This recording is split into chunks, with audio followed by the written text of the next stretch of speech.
Good afternoon, ladies and gentlemen. City Council, I'd like to call the regular meeting to order at 7 p.m. If the audience will please stand for the pledge, U.S. and Texas, and remain standing for a moment of silence. I pledge allegiance to the flag of the United States of America and to the republic for which it stands, one nation, under God, indivisible, with liberty and justice for all. Honor the Texas flag. I pledge allegiance to thee, Texas, one state, under God, one and indivisible.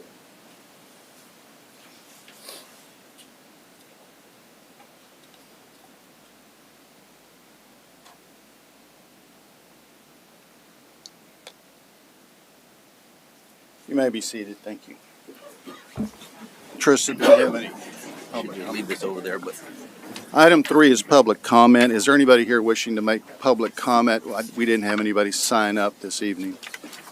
Okay. We'll move on to our presentations. I have 5 proclamations, I believe it is. I'll come up to the podium for those.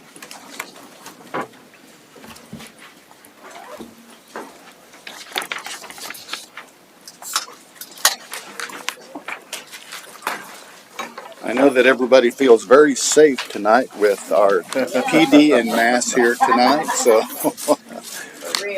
don't let anything happen, Chief. Gotcha. All right. There are more than 800,000 law enforcement officers serving in communities across the United States, including the dedicated members of the Pflugerville Police Department.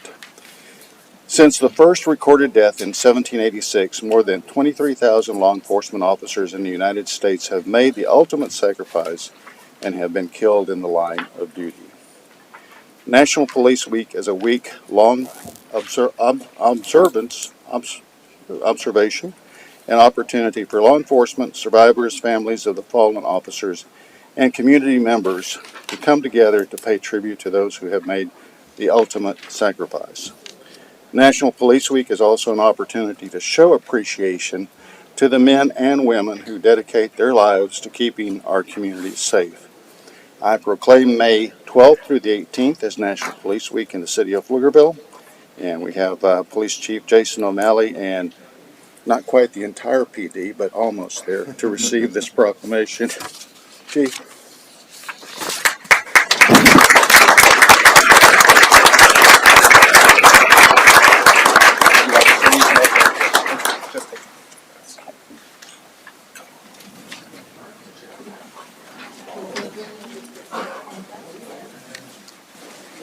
get it. Close.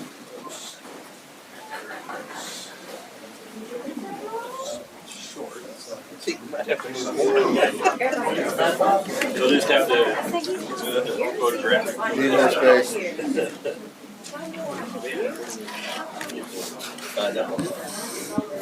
Oh, they was ready. Okay. Ready. They practice. Why's this smile?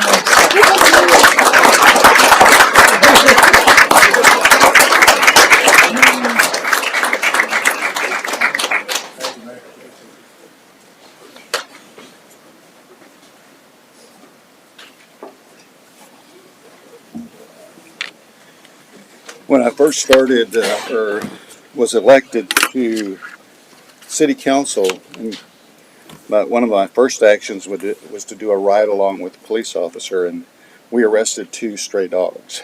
And but since that time, I got to know just about most of the police officers. Today, I think I only know 2 or 3. We've had a brand new crop of law enforcement men and women to the Pflugerville Police Department that I'm proud of. This evening, I'd also like to present a proclamation. Asian American and Pacific Islander Heritage Month is observed during the month of May to recognize the contributions and the influence of Asian Americans and Pacific Islander persons. Asian Americans and Pacific Islanders comprise many ethnicities and languages, and their many achievements embody the American experience. By recognizing the contribution and accomplishments of the Asian American and Pacific Islander men and women, we celebrate the importance of inclusion to building a brighter future. Asian American and Pacific Islander men and women are leaders in all aspects of American life, including government and industry, science, medicine, the arts and armed forces, education, and sports. The city of Pflugerville has benefited through the culture, richness, diversity, and generosity of its local Asian American and Pacific Islanders. Therefore, I proclaim May 2024 as Asian American and Pacific Islander Heritage Month in the city of Pflugerville. And this evening, we actually have a team, if I can make reference to that. Actually, we have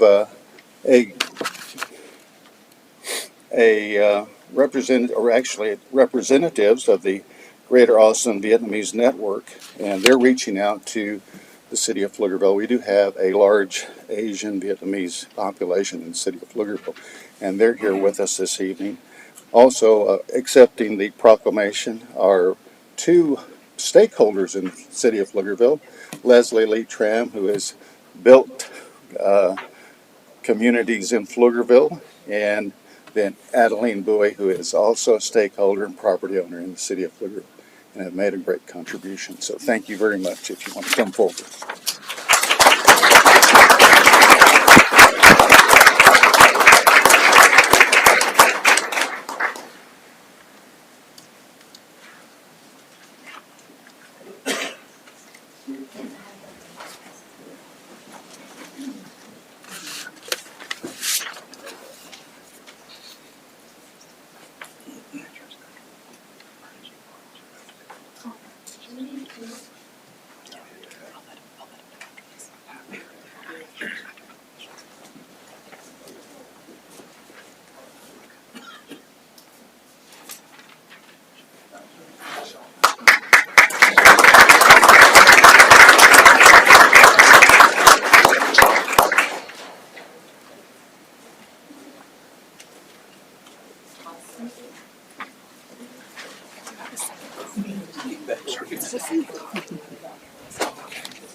And so historically, I have to add this. So when I was growing up in Pflugerville, and a very long time ago, we were a community that did not have any Asian or Pacific Islanders. So we have made a lot of progress, and we're still a community of German heritage as well. In 2023, there were 48,008 missing persons reported in Texas. Communities across the city of Pflugerville and the state of Texas are impacted by missing persons, lost loved ones, and deceased family members due to criminal activity, mental health problems, medical issues, and natural causes. Search and rescue professionals perform flood and swift water rescues and evacuations, technical rescues, locate missing children and endangered adults. Otherwise, meet with their community's emerging needs.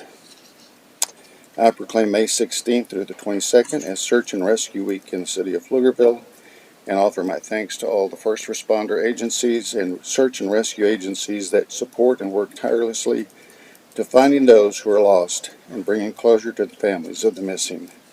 This evening, Shannon Smith with the Texas Search and Rescue, who is the Texas Search and Rescue Director of Communications and Outreach, is here to accept the proclamation.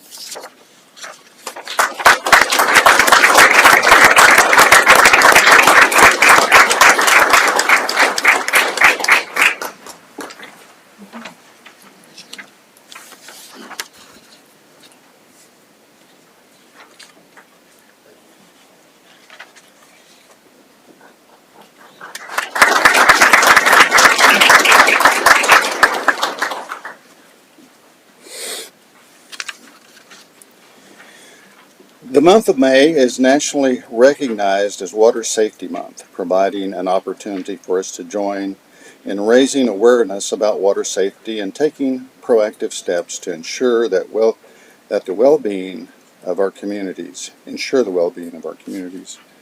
The city of Pflugerville is home to several great natural bodies of water, including lakes, rivers, as well as countless public and private swimming pools, which provide endless opportunities for recreation, relaxation, and enjoyment. While water activities bring joy and enrichment to our lives, it is essential to recognize the importance of water safety education and awareness of preventing accidents, injuries, and death. The Pflugerville Parks and Recreation Department offers Learn to Swim lessons, classes, provides swim lessons, and encourages safe and practices around all bodies of water in the city of Pflugerville. I proclaim May 2024 as Water Safety Month in the city of Pflugerville, and we have Jonathan Hanson, who is the Recreation Superintendent, and aquatic staff here to accept the proclamation.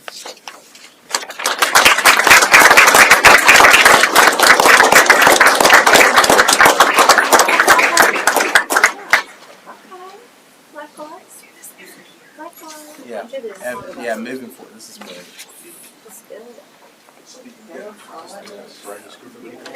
I have seen her at the library. This is great. Look what my shirt. Nice. We need help.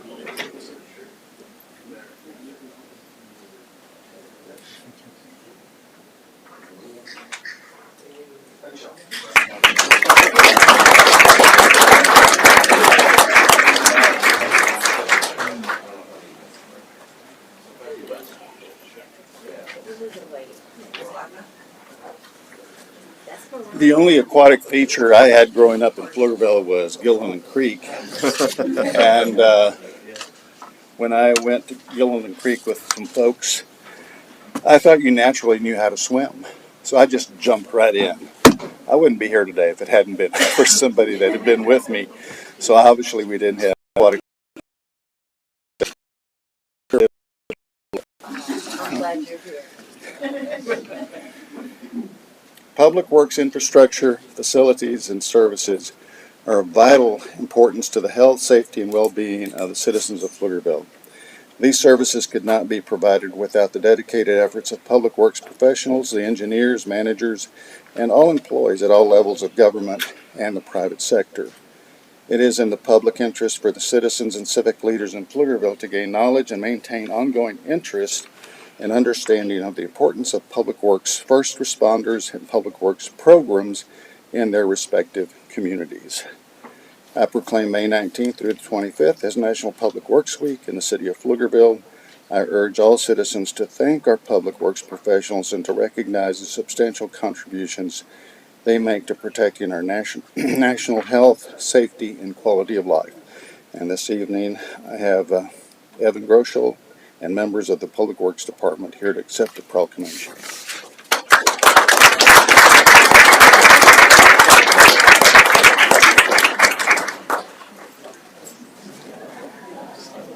Wow, okay.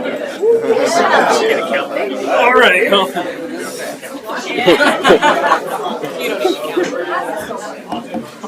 Stand on each other's shoulders. All right. We're good. Thomas says he can edit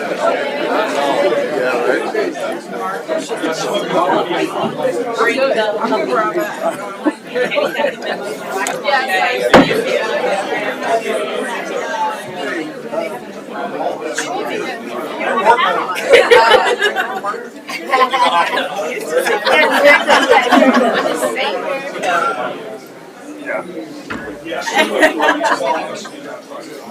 Oh, sweet.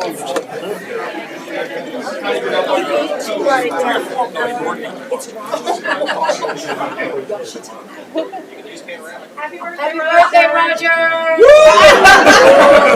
And Joe should come. We'll get Joe. Yeah, he's got a presentation.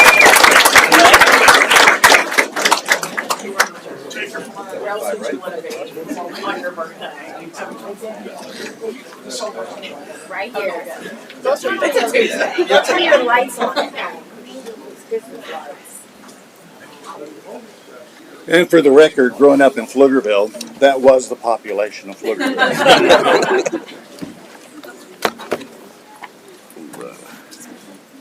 Oh, public works.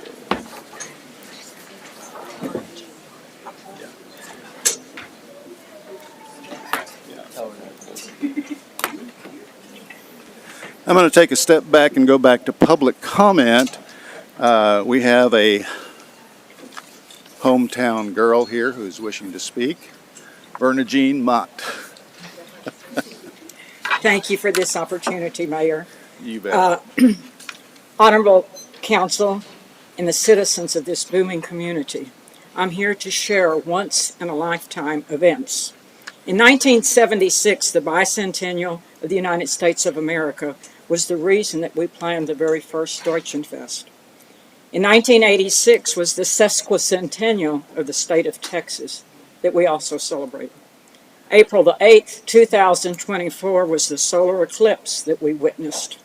First time in 375 years about. I watched the Kentucky Derby, and it was its 150th year. Right here in our hometown of Pflugerville, coming up next Sunday, the 26th of May, the sesquicentennial of the 150th anniversary that the charter members signed the Constitution of Emmanuel Lutheran Church. That was in May of 1874. They found the highest hill around and close to the Gillian Creek Basin that they could overlook the fertile farmland that they were clearing. They built a little wood frame church. It had a 16-foot high steeple, and that lasted about 24 years until the next big Gothic church was built, and then it was destroyed by fire, and the present sanctuary now is about 95 years old. In perspective, the church was the center of this community.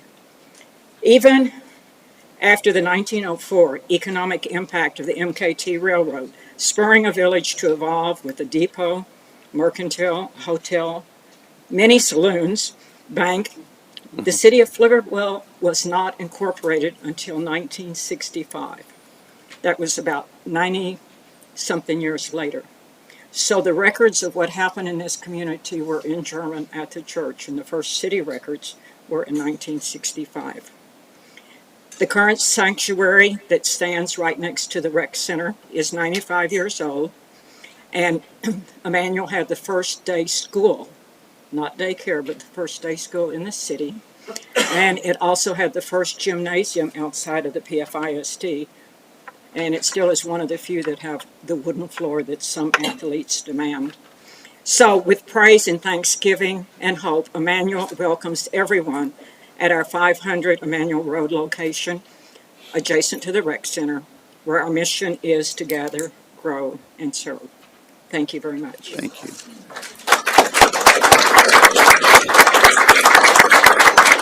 And I will be at the service on Sunday on the 26th to do a proclamation. So thank you very much for the invitation. Oh, there's somebody's birthday this evening. I think we've already said Roger, who's our communications guru, is having a birthday. And there's also, let's see, Joe Chacon's birthday. Oh! Is our public safety director. Thank you. Happy birthday. Any other birthdays? Nope. Okay. Well, Trista, we go to the reading of the consent agenda. Mr. Rogers. We actually, we skipped 4F for a public works presentation. Oh, okay. Hold on. Didn't they all leave? Yes. Oh, here we go. Sorry. Yeah, we got all enthralling birthdays here. 4F is to conduct a presentation on the Public Works Department. Evan. Try these. That worked. Thank you, Mayor, Council. My name is Evan Gershel. I'm the Public Works Operations Director. Tonight, what we're going to be talking about is just some of the divisions of Public Works. Streets, drainage, fleet, and facilities maintenance, as well as solid waste recycling. So our streets and drainage department have really expanded their skill set this year, as you might have noticed. We're putting to use the paver and grinder that you all authorized for us to purchase. So we're expanding our ability, and we'll kind of go through. I'll show you more drainage improvements that we've done that we've actually got into our honed our skills in concrete work. So I'll kind of show you some of the drainage wing wall stuff that we've done. But not only streets and drainage maintenance, but also our pavement maintenance program that we do every year. And we have a 5-year pavement maintenance program. The picture to the top left, and this is just a picture of preservation. So our pavement maintenance program consists of preservation and rehabilitation. The thought is preserving good condition roadways so that you can avoid having a higher capital cost that's more invasive to or more kind of provides invasive to our residents. To the bottom, you can see the rehabilitation. That's more for projects that involve having to redo the ground to support the roadway, and so it's called the subgrade. Budgeting and planning is a big part of what we do as well, obviously, and working with our other departments. So specifically our traffic transportation engineering department and their implementation of capital projects. We have to work closely with them so the right hand knows what the left hand is doing. That's a big part of it. Big part of that.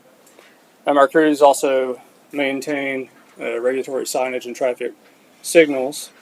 And one of the main things that we're really rolling out this year, in fact in June it'll be online, is our ATMS, our Advanced Traffic Signal Maintenance program, our software. And so what that does is it can tell us in real time issues that we're having with signalized intersections, and it does push notification to where we can go out and handle situations that come up without having to be notified by PD or getting resident notification. So when lightning strikes, I don't know, a feeder at 685 in Kelly Lane, you guys will be talking some of Yes. the ramifications. 2 feeders, yeah. Yep.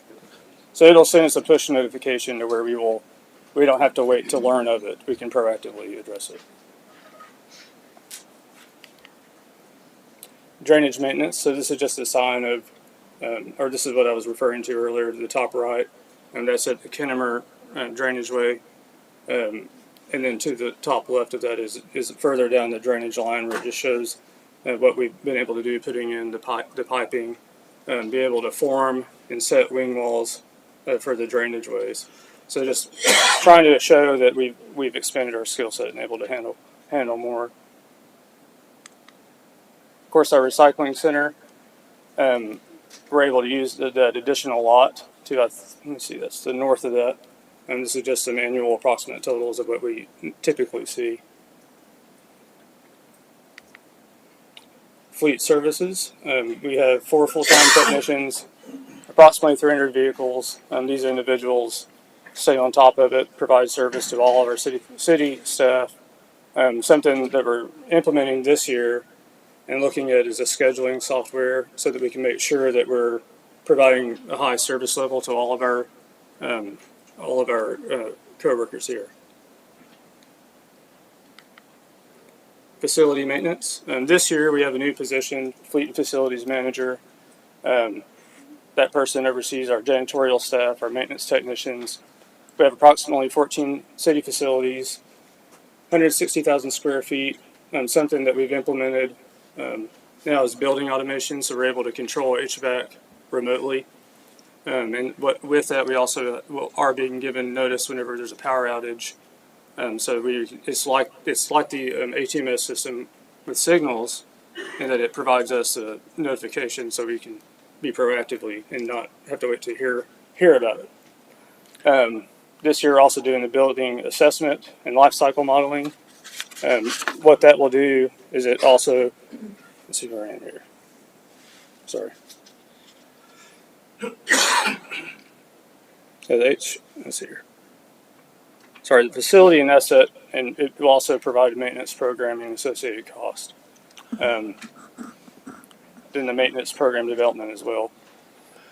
Looking to the future, when we open the new City Hall at Downtown East, how do you anticipate that it will affect your staffing needs in this area? So we're asking this year with staff, we're asking for a HVAC certified technician as well as a plumbing certified technician to kind of expand that role. And also we're looking at contracted janitorial services, which we're bringing on the 28th. And that's for more public-facing facilities like Park and Rec, library, City Hall, with the idea of we want to test it out, make sure that it's something that we know how to manage prior to taking on other city facilities, so we know how to better expand. So hiring 2 additional staff members that have certification to handle the bigger ticket items like plumbing and HVAC, as well as looking at contract options to help supplement staff. Okay. And we'll be consolidating some of our facilities at that point. Isn't that correct? Yeah. That's the plan. So how many facilities? Well, you said we've got 14 now. What are we going to go down to once we open the new City Hall and Rec Center over on Downtown East? So it looks like we'll probably reduce by about 4 facilities. By about 4 facilities. We'll go from 14 to 10. But our square footage is going to go up as a result of that. Isn't that correct? It will go up. So looking at, I'm trying to remember exactly what it was, but looking at the new City Hall coming on and the new Public Works facility coming on around the same time, we're looking at, if I'm not mistaken, about 140% increase in square footage. So it would be around 140% increase or 140% of the space we have now? 140% increase. So you were talking about something on the order of close to 400,000 square feet? Yes, sir. Okay. And you're going to be able to do that with just 2 additional people? I think we'll be able to start out there, but we might need to add more. We want to be conservative on how we roll that out. Okay. Thank you.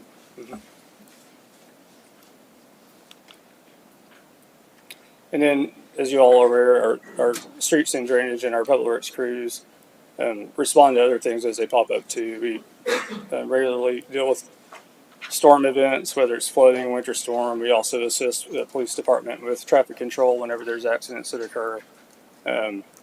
We do implement our annual cleanup day, as well as Christians out every year. On the flooding question, just yesterday there was a bad rainstorm, and I noticed up in Round Rock and Georgetown there were a number of traffic accidents associated with that. Did we have anything like that here in Pflugerville yesterday? For flooding, I'm sorry. Yeah, were there flooding or rain-related vehicle accident cleanups in Pflugerville yesterday? Not that I'm aware of. What we've done in the past year or so is put flood gauges up wherever there is high water. So it does give warning to the residents of, hey, watch out, be mindful. But we also ensure that we check all of our storm falls in anticipation of rain events. So that we're making sure our drainages are clear and can take on the additional capacity. Okay. So those measures in place, whether that's the reason or not, but we've reduced that. So, Good to hear. Thank you. you're welcome. If there's no other questions, I'll pass it to Abby.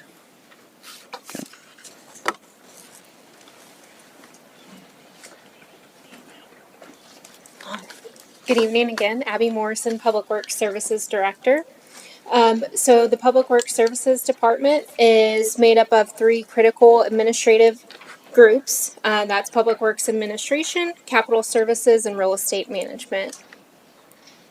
So the administrative support team is 4 people, and we are supporting over 160 employees. And so they work really hard. They are also the forward-facing team that if a resident has a concern, they are the ones that will take care of that. The other department that we have is Capital Services. This is the department that helps tracking all of our capital projects. The CIP that we presented earlier has 132 projects. While not all of those are active, we are tracking contracts for that, looking at funding and financing. And last but not least, we have real estate management. And this, again, is no small task. They coordinate and lead the process of the land acquisition for the city. And just to put that into perspective, we have roughly 160 easements that are needed to get the infrastructure in the ground to ensure that we can continue growing Pflugerville. And we want to have that nice median of fiscally responsible and being good neighbors, creating those relationships with this team.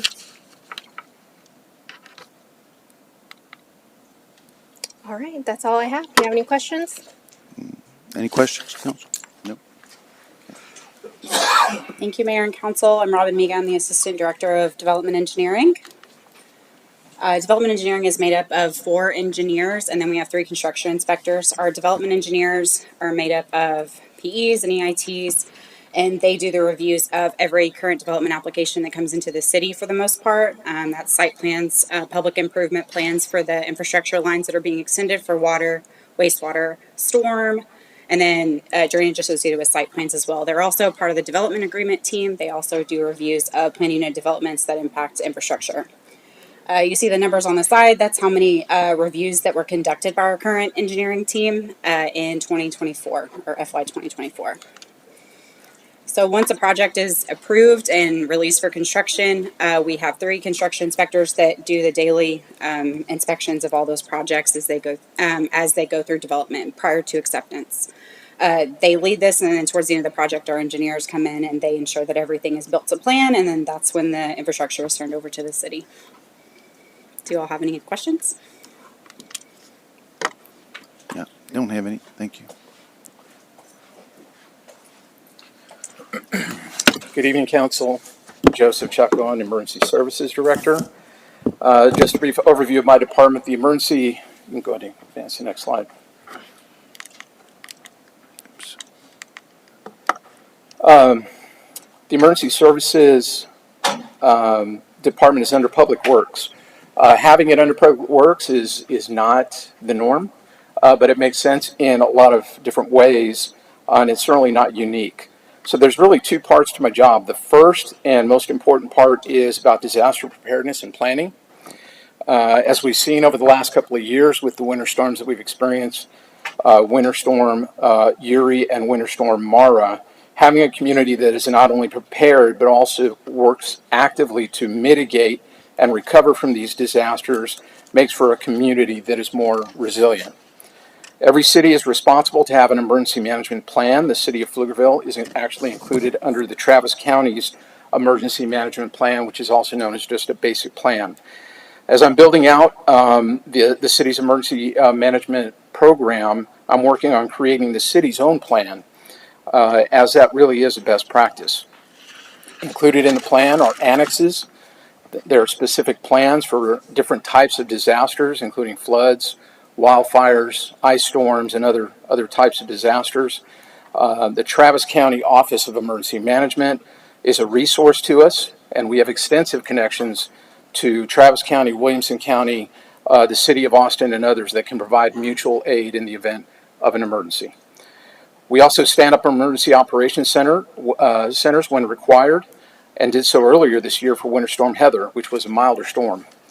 EOCs are critical to being the information and distribution hub during emergencies, and are staffed with different members of city staff that each have a function.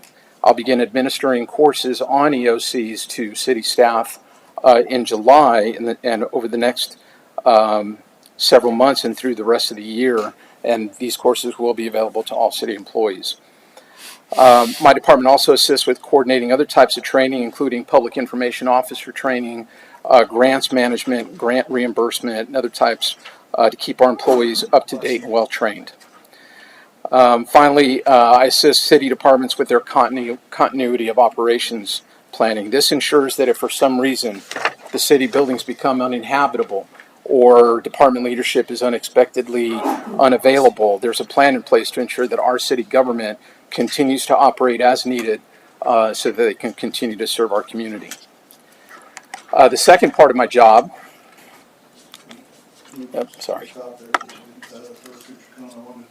You said that you operated the Emergency Operations Center for Winter Winter Storm Heather, Storm correct. Heather, and that was the first time that the current operations center had been operated. Is that correct? The city has stood up emergency operations centers in the past. It was the first one since I became the First director. one since you, so.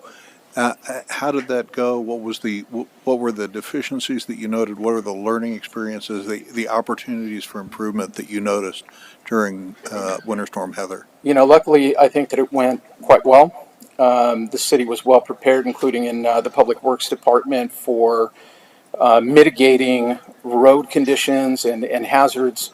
Luckily, the icing that occurred was overnight when there wasn't as much traffic. And the following day, we were able to de-ice and to keep those roads safe. So it was a lower level, level 2 emergency operations center. We planned it purposely that way, knowing that we weren't expecting the conditions to be quite as bad.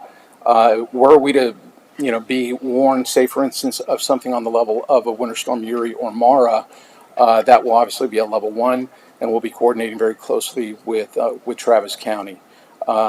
As far as the learning experiences, we learn in every single one. We can always continue to get better, but that winter storm went very well. And the de-icing equipment, did we have adequate equipment in the city, or do we have to borrow some from the county, or how did that work? No, we were able to handle it on our own without having to go to mutual aid, and we're able to keep up with the requests as they came in. Okay. Do you think if it had been a level 3 storm, we would have been able to do that, or would we have had to reach out for mutual aid at that point? Luckily, the way that emergency operations and emergency management is really built out, there is a lot of coordination. For instance, today I was on a coordination call with Williamson County, working on plans for the future and conducting tabletop exercises and getting communities prepared for those type of emergencies. Those type of relationships really help us if we have those kind of overwhelming events that can happen to a community, to call in folks that can come and can help us. So I think that we will be prepared for whatever comes down. We'll certainly have the plans in place and reach out if we need to. It's good to see we're building those relationships with our partners in the neighborhood. Thank you. Yeah, thank you, Councilmember. So the second part of my job is to assist with special events planning.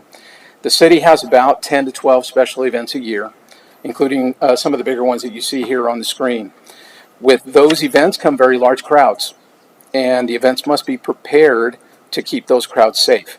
Everything from environmental hazards, such as heat or storms, to other threats, such as domestic terrorism, must be planned for in order to be prevented or at least mitigated. I work with Public Works, the Police Department, Pflugerville Fire, our Parks Department, our Communications Department, and others to create a holistic event action plan for every one of these events that helps direct the emergency management function throughout the event. It makes sure that our efforts are coordinated and we aren't duplicating effort in some ways. Everyone has the same set of data and information, and it also assists with conducting after-action reviews so that we continually improve the events year after year. The bottom line is we want to make sure all participants have a great time, but that they're also safe. Any questions? Yeah, on these special events, and I know, for example, the Slice that I attended, there were quite a number of people there. I was very impressed with that. Of course, Deutschenfest also draws a large crowd. I know in the past we've had what I would call a command center. Do we have command centers that are set up for each one of these events? We do. We actually, for the Slice event, we had a command post, which is more operational in nature.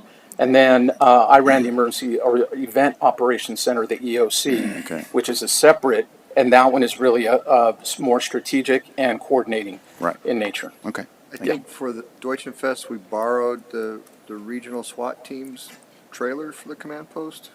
We had a cool trailer there.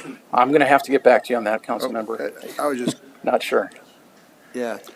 Do we have plans for outfitting our own sort of command post mobile trailer? I know that for Deutschenfest, I'm already working on beginning the event action plan for that. We will have a command post. We will have an event operations center for that. So we'll be ready. Okay. Thank you. Mr. Chacon, I do have one question for you, and one of the related to your emergency management duties. Coming out of Winter Storm Uri, I learned a new term from my FEMA training that was also something that I experienced in the community that made me very proud of our community, and that was spontaneous volunteers. And that's the nature where something happens, and we get an awful lot of people who really want to help. And we saw an outpouring of support, particularly during Winter Storm Uri. Is that within your purview? Are you managing and overseeing the spontaneous volunteer coordination response? So I'm actually working, the city has a volunteer coordinator, Mr. Eddie Garcia, and I've already met with him. We're talking about not only the volunteers that he manages. I've been quite impressed, quite honestly, with the number of volunteer groups that he has a connection to, and I think the city is good to have him and the work that he's doing. Also have met already with the Red Cross and the volunteers that they bring to bear in the event of something that is truly catastrophic. We have a wildfire or a major flood or something else that happens, who knows. There are trainings that occur under the National Incident Management System, under NIMS, related to volunteerism, because one of it's a double-edged sword when you have the spontaneous volunteers that show up. When they just show up out of nowhere, but they want to help. And they want to help, and you don't know where they are. You feel a responsibility to keep them safe as well, and there isn't coordination there. That can be dangerous, actually. Mm-hmm. So yes, that does fall under my purview, and I'm already kind of coordinating with these volunteer groups. Wonderful. Glad to hear. Yeah. All right, if there are no other questions, I'll turn it over to Brandon Pritchett.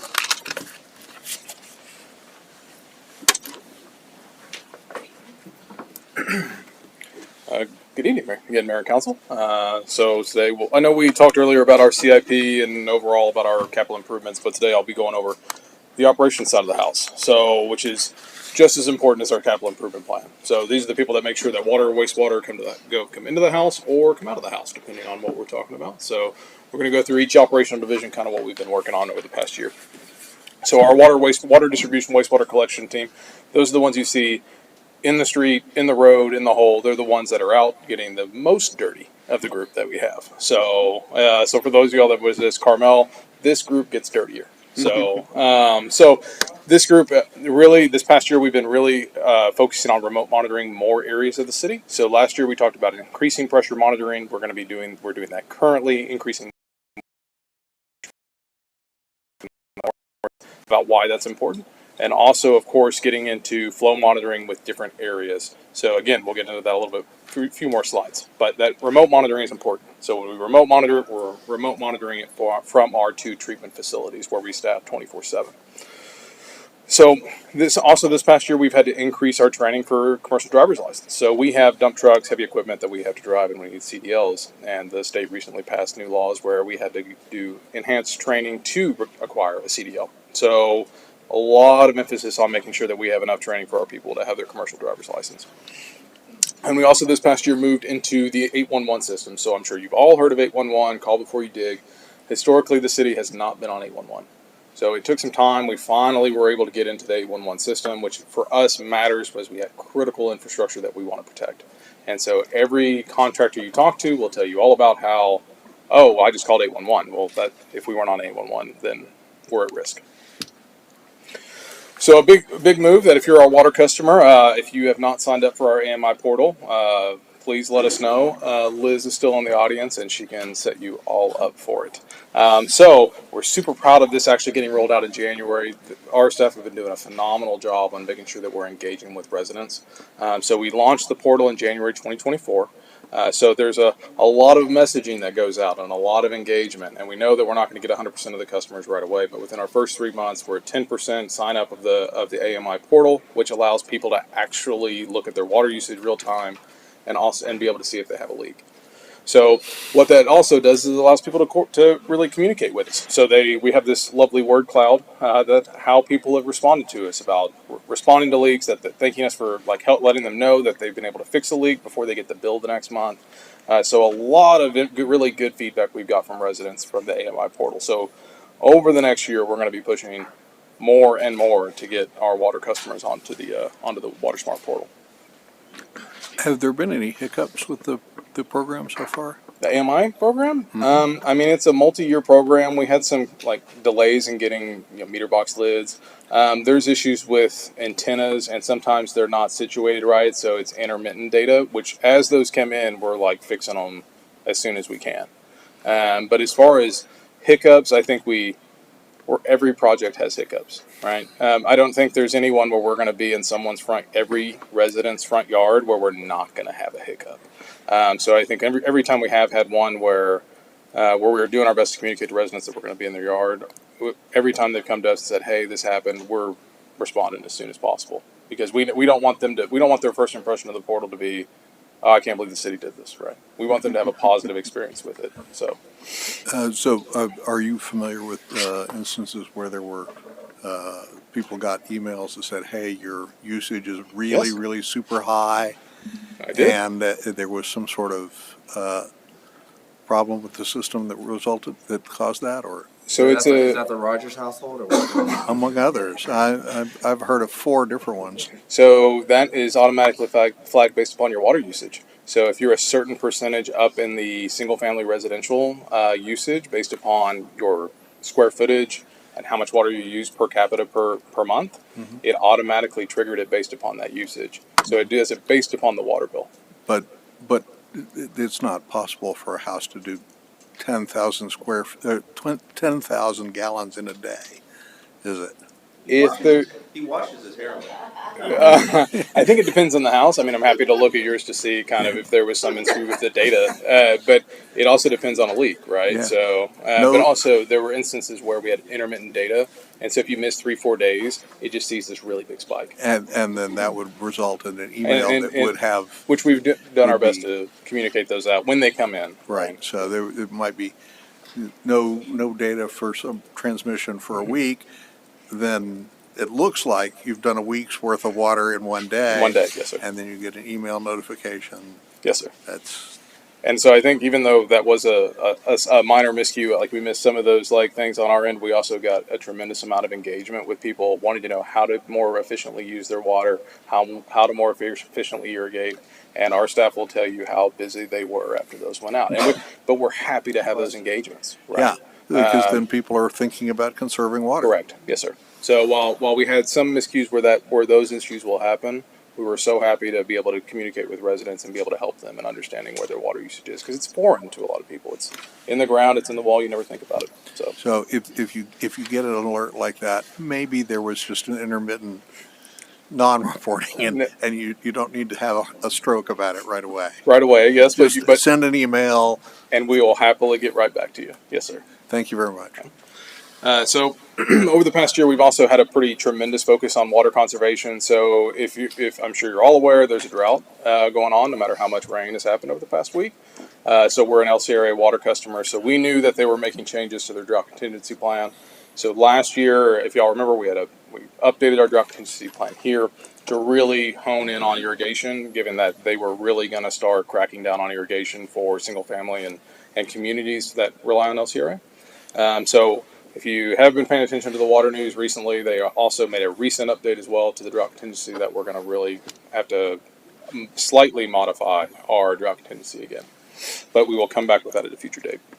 Will the purple pipe that we're installing have any impact on drought contingency and irrigation? So purple pipe is exempt from any kind of irrigation, like if 1-2 day a week or anything like that. So there's a very important call out in our drought contingency that says it's exempt from that. So I'm envisioning a day where there's drought alerts and everyone's on a once a day watering for the residential lawn, and they drive by and they see Home Depot with sprinklers going nuts, and they're like, "Hey, this isn't fair," but they're on that run a line from Weiss Lane over to him or something on the purple pipe or whoever.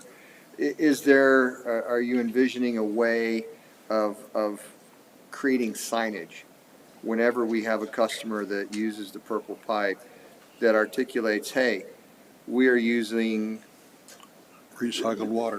Recycled water, I don't want to say reclaimed, right? I like recycled water. Somehow or another, putting the message out there ahead of the time to say, this water isn't regular water, so that people don't freak out when they see, then when we're in a drought and they still see someone irrigating, like our parks, and then they start complaining to the city, saying, well, the city won't let us use water, but look at them. So there's state required signage that we're required to have. So it's not that we're going to make them; we're required to have that signage. We have to tell people not to drink it. Yes. Yeah. Literally. So with a big purple sign, Literally, do not drink that. Yes. and you want to be careful between recycled and reclaimed because they are two different things. They are two different things. In my world, it's reclaimed water. Reused water has been used as well, but reclaimed is the most common. Okay, and I understand there may be signage requirements. I just want to make sure that we place those in visible locations, and maximize the visibility, and maybe even include it in some sort of cute little Parks and Rec video. Absolutely. I will happily ask Shane if he'll do that video with me. I mean, I think he'd look good holding a purple I agree. sign. I agree. Just saying. You're welcome, sir. So just a quick recap of kind of when we're talking about our irrigation reductions. So on the left and right, you'll kind of see the peaks and valleys. So there's changes in the drought contingency plan when you're looking at water production. So the left side is the previous year when we had really extensive 2-day-a-week watering, and we also had multiple different days. So you see those peaks and valleys. So it's inefficient for a treatment facility to run like that. We're having large swings in flow. And so on the right, you'll see that we really tightened that up with our update to the DCP in June. And then again, when you look at July, so we're able to really tighten that band of instead of going from 16, 17 million gallons a day to 12 the next day, we're staying at a much narrower band. And also the benefit to that too is our plant is rated at a little over 17 million gallons a day. And when you look at 2022 numbers, we're at 16.64. So we're trying to, again, extend our capital investments. So the same thing will hold true when we finish the expansion of that project. Is that an effect of storage capacity or the facility itself? Yeah, well, no, I mean if we're able to decrease the peaks and valleys, right? Have we? I guess did we get more storage capacity so we can level that off? So you have a little bit of a buffer. Is it pure conservation? So it is true conservation when you look at this is total usage over the day, right? So even if our storage is different, it's still the amount used by residents, right? So those are the numbers you're looking at. So that's how much we've actually sent out for residents during the day. So storage or no storage does not matter. Okay, so that's not just production capacity because we put it in a tower, it goes out. So that's how much actually went out to residents. Yes, sir. So,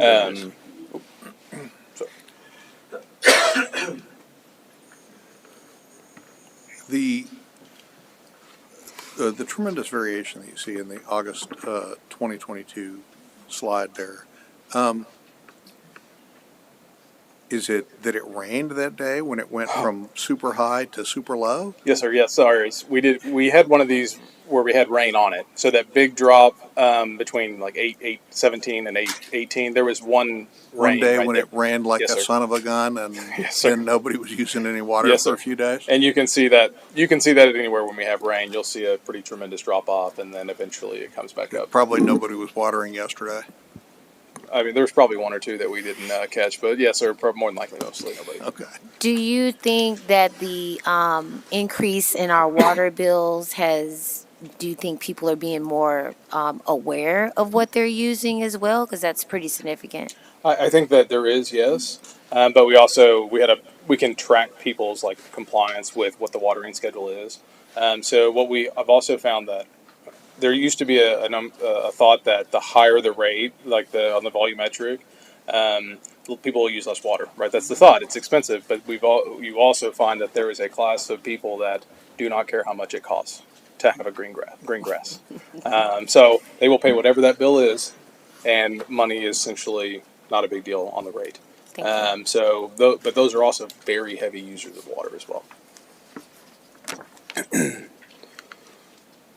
So when we when you look at our water operations side, so water operations is the water treatment plant, all of the distribution site for the elevated storage tanks, pump stations, the river pump station. So some things we've really been focusing on is really extending our membrane life as long as we can. So we know that we have new membranes going in, new membrane types that aren't going to be the same as what we have now. So we're trying to extend the noodles, so to speak, for as long as we can until the end of, or until that expansion is online.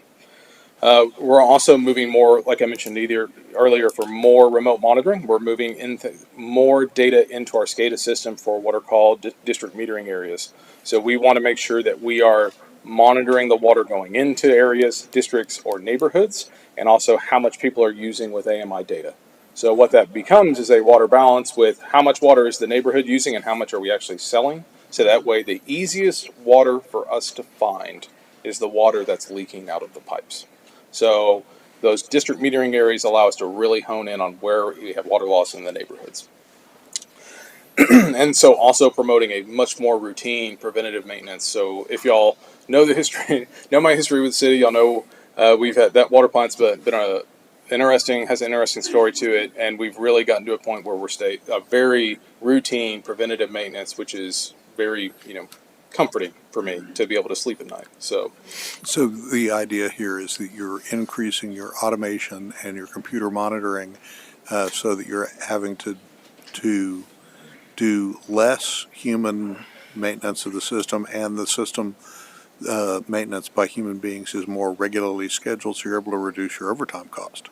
And allows by making sure that staff understand how all of that infrastructure works, right? So that's key. It's not just about the stuff you put out, it's about making sure that people know how it works. Right. So are you increasing your training budget to make that happen? Extensive. Yes, sir. So training, we've made sure to invest in our people. And I think that goes Public Works as a whole. We invest in our people, because they're critical to the operation of everything. Now, are you able to maintain those people once you've trained them up, or are they getting scooped up by rival agencies in the area? I would like to say that I have a pretty good callback. So then, if they do leave, they come right back. I think we have I think the moves and the decisions made by the city manager's office and this council have allowed us the ability to make sure that we can get people in the door with pay, and culture keeps them here. So culture only gets you so far to get somebody in the door, but what y'all have approved for us to be able to bring somebody in allows us to get them in the door, and we can keep them in once they're here. Okay. And if they do decide to leave, they come back a couple months later. So good. So we talked about this last year. This is the Go Agua Digital Twin. So we do essentially a virtual integration of our water model as well as our SCADA data. So I'll breeze right through this and try not to have everybody's eyes glaze over, but the intent of this is to allow our field staff to be able to make decisions on closing valves and knowing what they're going to shut off. And we talked again about this last year. We're integrating the model into it this year, so that way staff will be able to see this diagram, zoom in on it, and see what happens when they close a valve, what the pressure is going to be, who's going to be out of water, and who's going to be affected. So since you implemented that system, have you had any emergency breaks where you were able to identify and control with that system, or is that a disaster that's going to happen in the future but hasn't happened since you put this in place? So this piece here, this rolls out in July. Okay. So we have this piece now, which has kind of the process flow diagram that has SCADA data and pressure monitoring Try data. To say that 3 times fast. And then also has our GIS. So we have GIS overlaid with our SCADA data, and then this year we're integrating the water model into it, which allows us to really make those real-time decisions and be able to really respond to emergencies when they happen and know who's going to be affected. So that'll be live by the middle of July? Correct, yes, sir. Okay. And so with the intent being that we'll keep fine-tuning this as the model, so as we update the model, this updates with it to allow staff to be able to know what are the best decisions to make.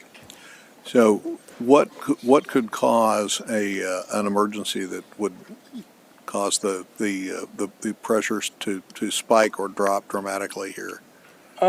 You would go from a green reading to a red reading. So it kind of depends. You could have a longitudinal fracture in a pipe that could cause a pressure drop somewhere.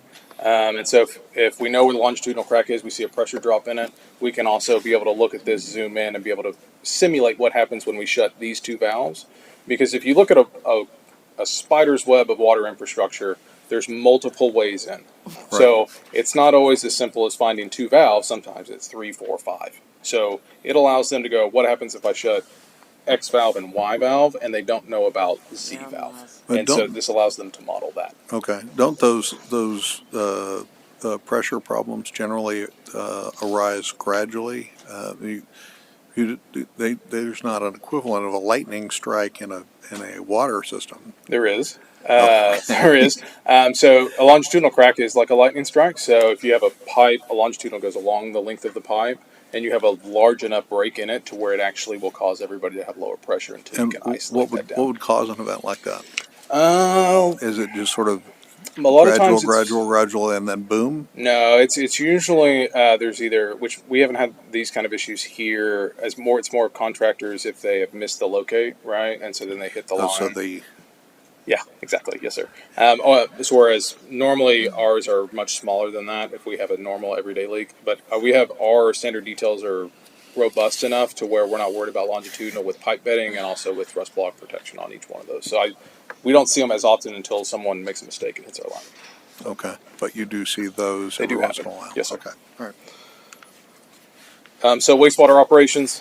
So wastewater operations side. So this is the wastewater plant, wastewater lift stations, everything to get wastewater to the treatment plant. So we've got a significant biological nutrient removal process, which we're happy to give you all a tour of again one day if y'all want to see bugs work.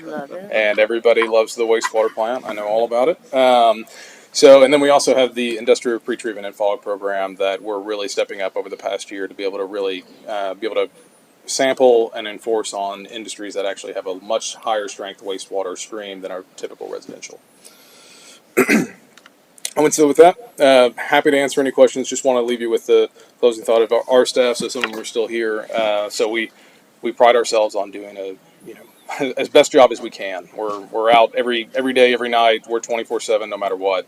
And the theme of Public Works Week this week is advancing the quality of life for all. And so I would like to say that our staff as a whole are committed to that mission, and we are too, obviously. But we are absolutely committed to making sure that everybody has advanced quality of life and then everything they need to be able to survive. So with that, happy to answer any questions or bring anybody up if y'all would like to ask anything else. Let's talk a minute about the food service establishment sampling. That's not something that's done in conjunction with the city of Austin and their permitting of food service establishments. No, sir. That is separate, and that's about water and wastewater Correct. in and out of those facilities, and we regulate and monitor all of that stuff in-house. Is that right? Correct. Well, so the third-party lab has to be a NELAC accredited lab. Okay. So we sample, but we send that out to a third-party lab. Okay. But any food service establishment, depending on state regulates it, depending on a couple different things based upon local limits of wastewater strength.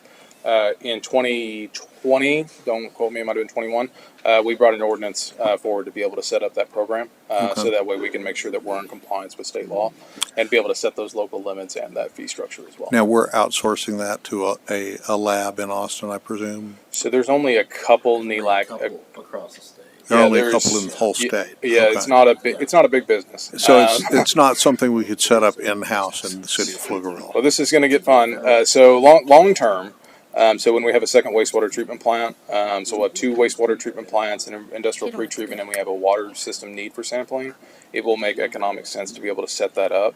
We just do not have the space currently to be able to.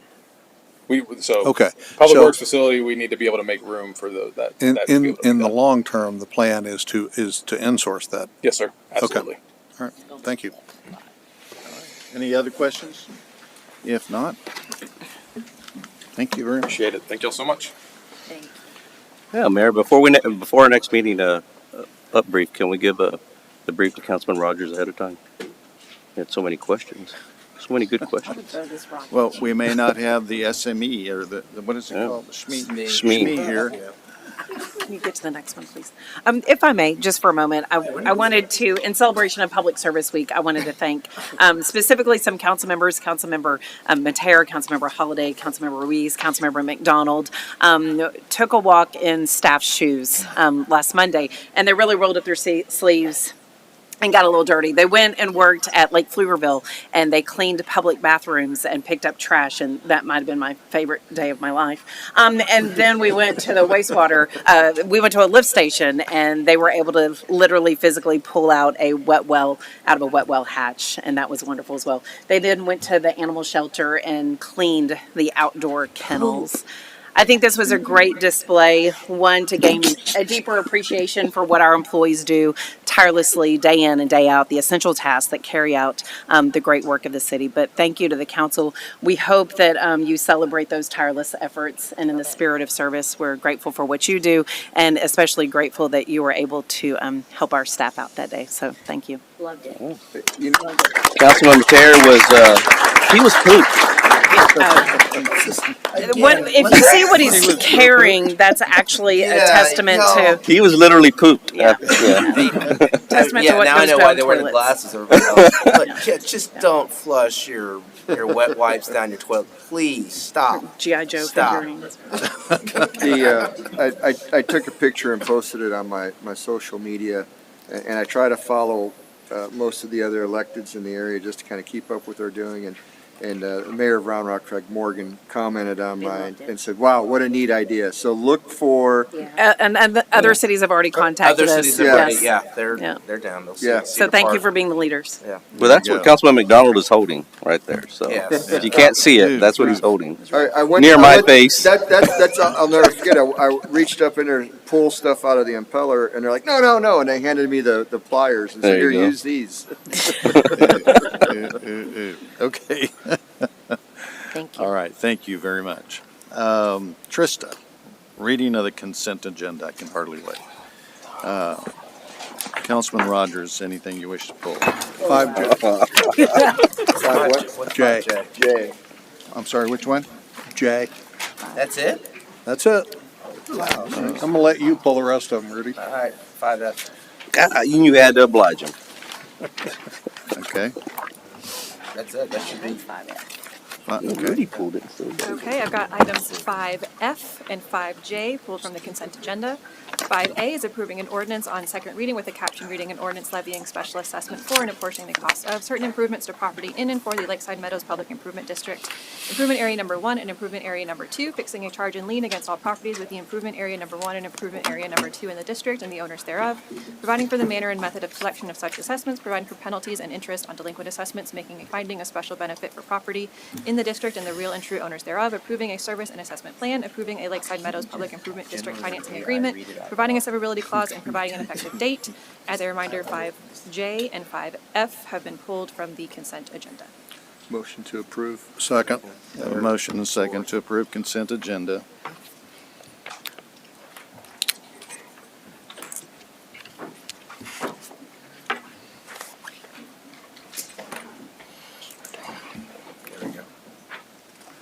Okay, motion carried, thank you. All right, moving on to item 6A, conduct introductions and take action to make appointments to the Deutschenfest Committee. And we have one applicant I see, Susan Meyer. And Susan, you want to come forward to the podium? She's wearing the swag. Okay. Got What year is it? 2019? This one's not that old because there's no beer mug. Oh, yeah, no beer mug. They had to put that. Susan, have you been on the Deutschenfest Committee before? No, sir. No? Okay. All right. Why this committee? Pardon me? Why this committee, ma'am? I would like to help out. You know? Well, we see you're a newcomer to Pflugerville.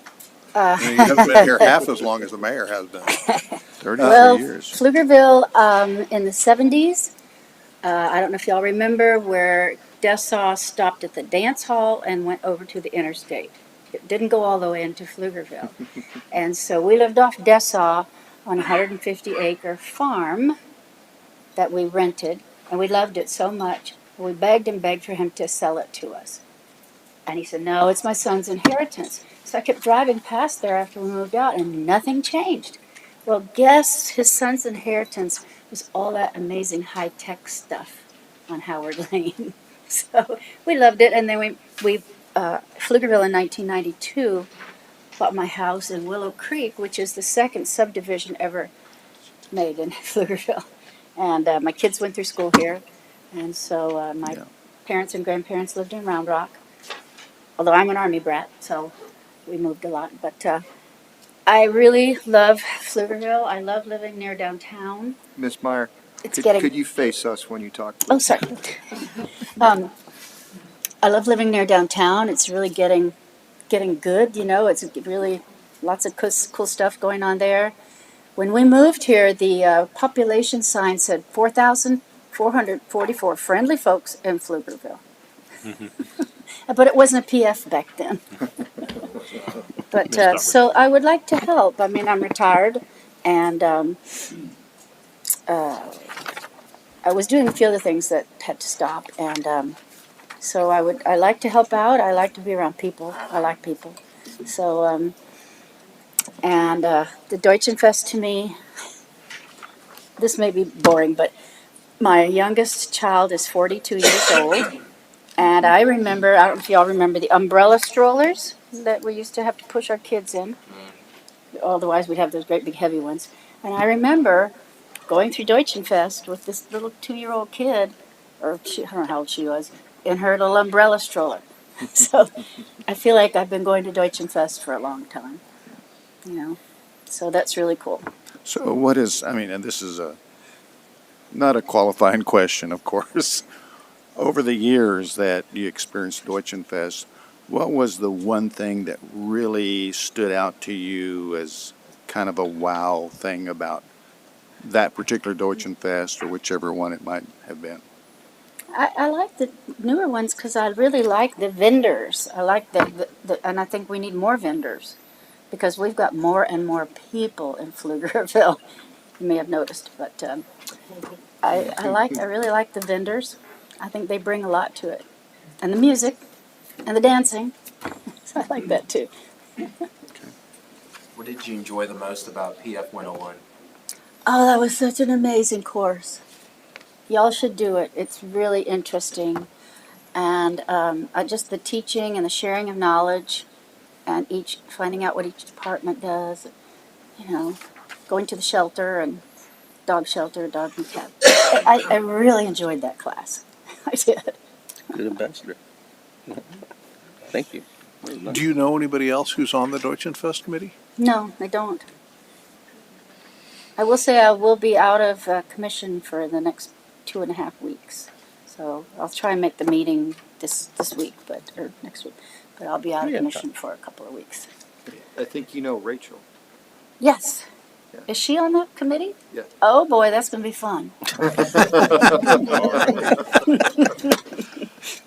Well, Susan, I know you're very passionate about Pflugerville. I know you've very much enjoyed the Deutschenfest committee. I've had the opportunity to talk and listen with you, and I'm really excited that you're interested in helping us out. So. Well, I hope that I know we'll get a huge crowd this year. Is it going to play? Because we've got so many more people in Pflugerville. But That's a great question. I'd love to hear your advice on that in the future of how we fit more and more people in there. Yeah, in that area. Mayor, would you entertain a motion? Please. Okay, thank you. Thank you. Meyer to Deutschenfest Committee. I have a motion and a second to approve, Ms. Meyer.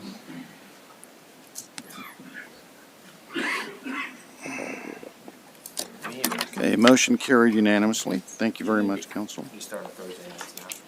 Okay, item 6B, discuss and consider action regarding approving a contract for advanced life support EMS services within the city of Pflugerville. Mr. Ciccone. Good evening, Mayor, Mayor Pro Tem, council members, city manager, Joseph Ciccone, again, Emergency Services Director. I'm glad to be back in front of you this evening, following up on the information we presented last month. You'll be hearing less from me and more from the actual providers this evening. We're following up on direction from council to negotiate 2 contracts for advanced life support EMS services in the city of Pflugerville.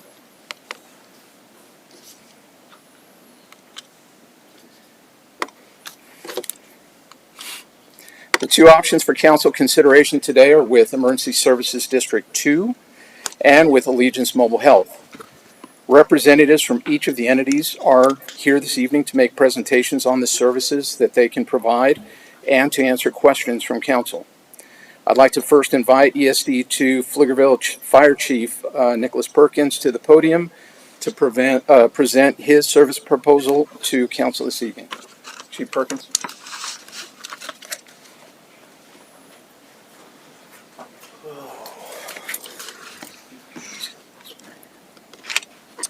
Good evening, Mayor Pro Tem, Council, staff. I'm Nick Perkins, Fire Chief of Travis County ESD number 2, and I'll be going over a high-level presentation of our proposal to provide ambulance and ALS services to the city of Pflugerville. Our proposal would include 4 ambulances located in the city of Pflugerville at our fire stations. This would be combined with the 2 additional ambulances that we operate outside the city of Pflugerville. We would have ambulances located at Stations 1 off of Railroad, Station 3 off of Kelly Lane, Station 4 off of Pflugerville Parkway, and Station 5 off of Pflugerville Loop. ESD2 currently has the ability to staff up to 8 ambulances in the event of a disaster or a high demand scenario. We've done that in previous winter storms, like when we served during Winter Storm Uri. We were providing that service to the city of Pflugerville. We ran all 8 ambulances 24/7 for several days, running 1,000 calls in a week.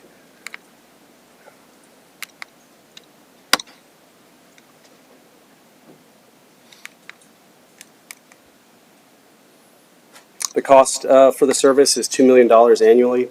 We did include an option to offset the total cost by using billing revenue from interfacility transfers out of the emergency departments. There's 3 of them located in the city of Pflugerville. We've provided a provision to start the agreement July 1st of 2024 and run that through 2025 with 4 additional 1-year terms. I have been talking with Mr. Chacon, and I understand there's a desire for a longer term, and we're amenable to that. And Chief, I'm sorry, would you go back to that? Yes, sir. Just quick question. On the interfacility transfers, I know that the term exclusive franchise, is that still part of the negotiations? Yes, sir.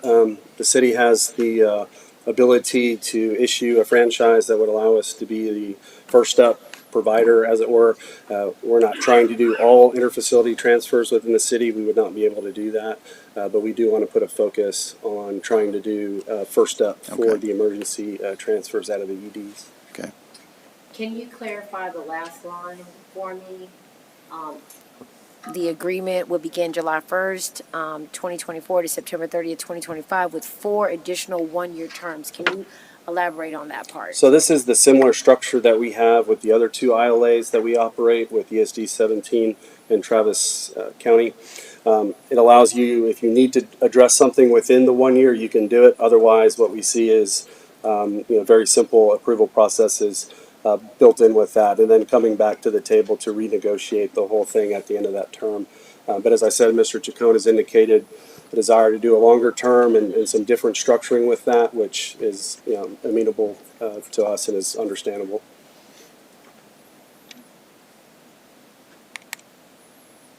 Just some of the benefits of selecting ESD2. We place a high emphasis on quality.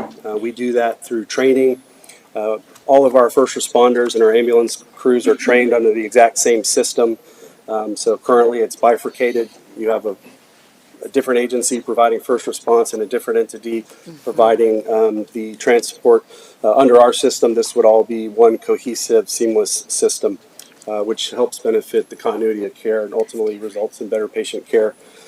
BLS providers in our organization, so EMT basics, must complete 80 hours of additional training, complete quarterly skill checks on 40 fundamental BLS skills before they can be fully credentialed in our system. So that's at the basic level. For ALS providers, advanced life support providers, so these are paramedics, they must complete an additional 80 hours of advanced skill training and verification of their skills by 2 independent trainers. Once the 2 trainers find the candidate is competent, the trainer completes the final testing with the medical director, who may issue the credentials to independently practice. For most people, this takes about 4 to 6 months. Understand, this is on top of your state certification. This is the internal training that we do to completely verify without a question that these providers are competent and that they can operate in a safe and an effective manner. Chief, I'm sorry, let me ask you on that. Again, this is new to me as well, but when you say issue credentials to independently practice, so is the paramedic, is that a licensed position, or is it, what credentials go with that position? It's a good question. So the way it works is we are certified by the state Department of Health, the State Department of Health Services. So that's who holds our certifications for EMT basic. There's an advanced level, and then there's paramedics. And that's just to kind of get a job. That's just to kind of get in the door. The next level, probably the most important level, is the credentialing process, which is the physician, the medical director, who you operate under his or her license. They then apply a rigorous credentialing process that's entirely up to them. And so that is the process that I'm describing here, that our medical director requires before you're able to practice under his license. In your organization? Correct. Would you say that's typical of other organizations? Similar in public, so you will see very robust credentialing programs in public services, but not in for-profits, because this is incredibly expensive to do. It's a lot of money to do this. And so it's not typically... So they practice under a physician's license? They do, but they're not going to have the depth and breadth of these. Okay. Let me follow up on that, because can we go back one slide? I want to make sure that I understand what that means. Credentials to independently practice. What does that phrase, independently practice, mean?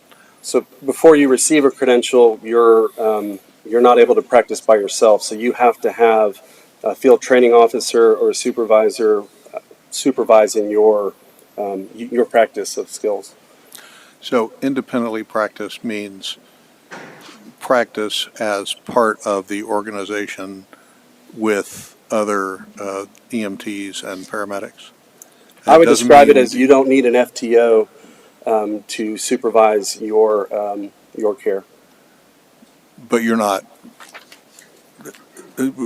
like a doctor setting up your own independent practice. It's still part of the, you're practicing as part of the organization. They wouldn't be working independently. It's all working under our system. So it's, okay, it's the word independently that's throwing me off there.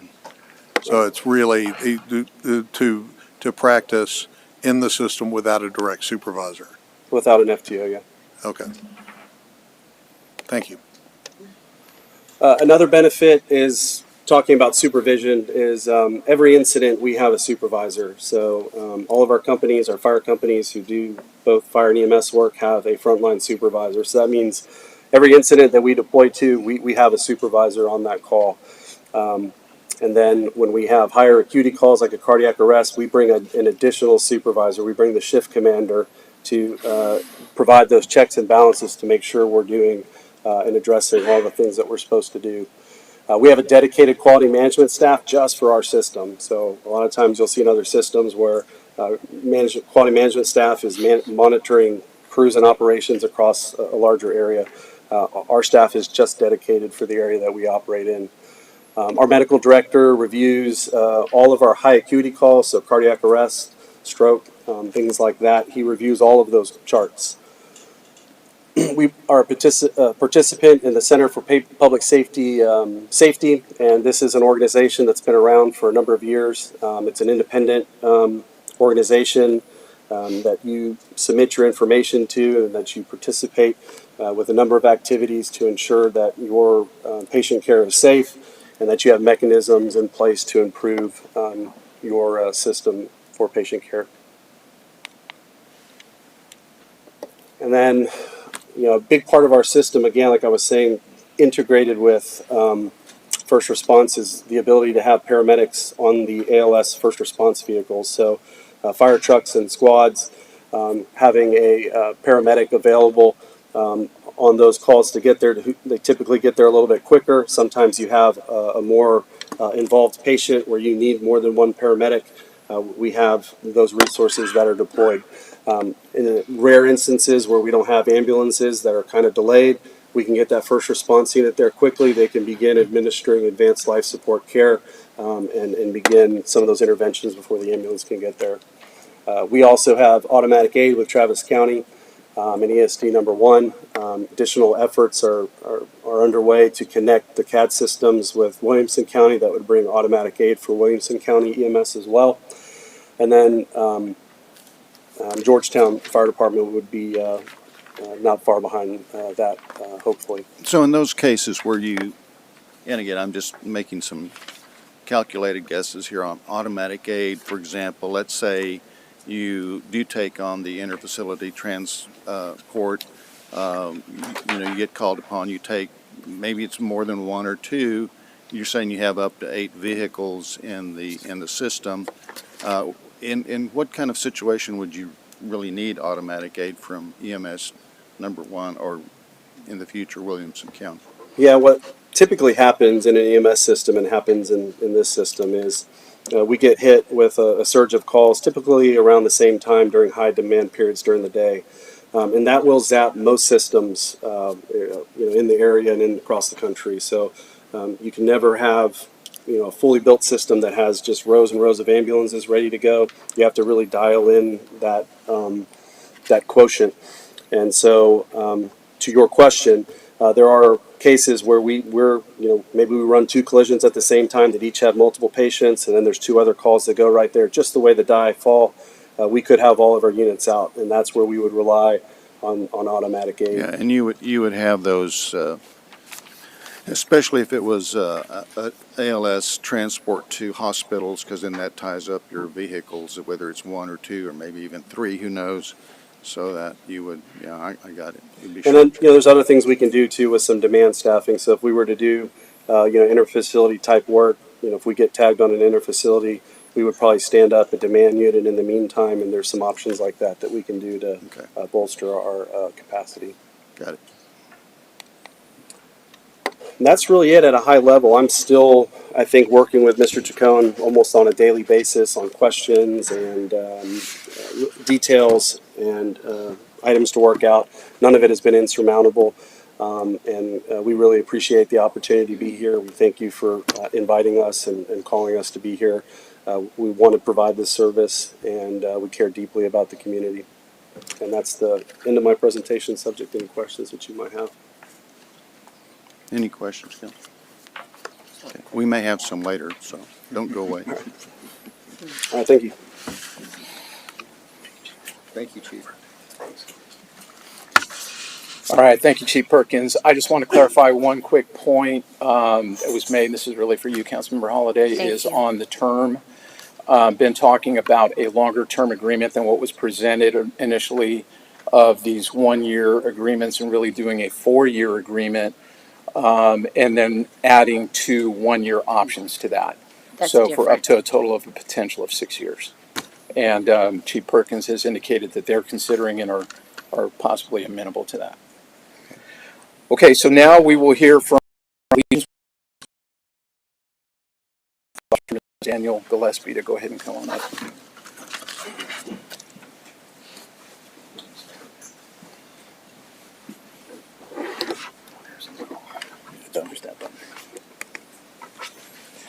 Hi, good evening. My name is Dan Gillespie. I'm the COO with Allegiance Mobile Health. I also have Amanda Baum, our Vice President, who I'm sure you guys know very well, and Tracy Hsu, our district our operations director for the Pflugerville and Austin area.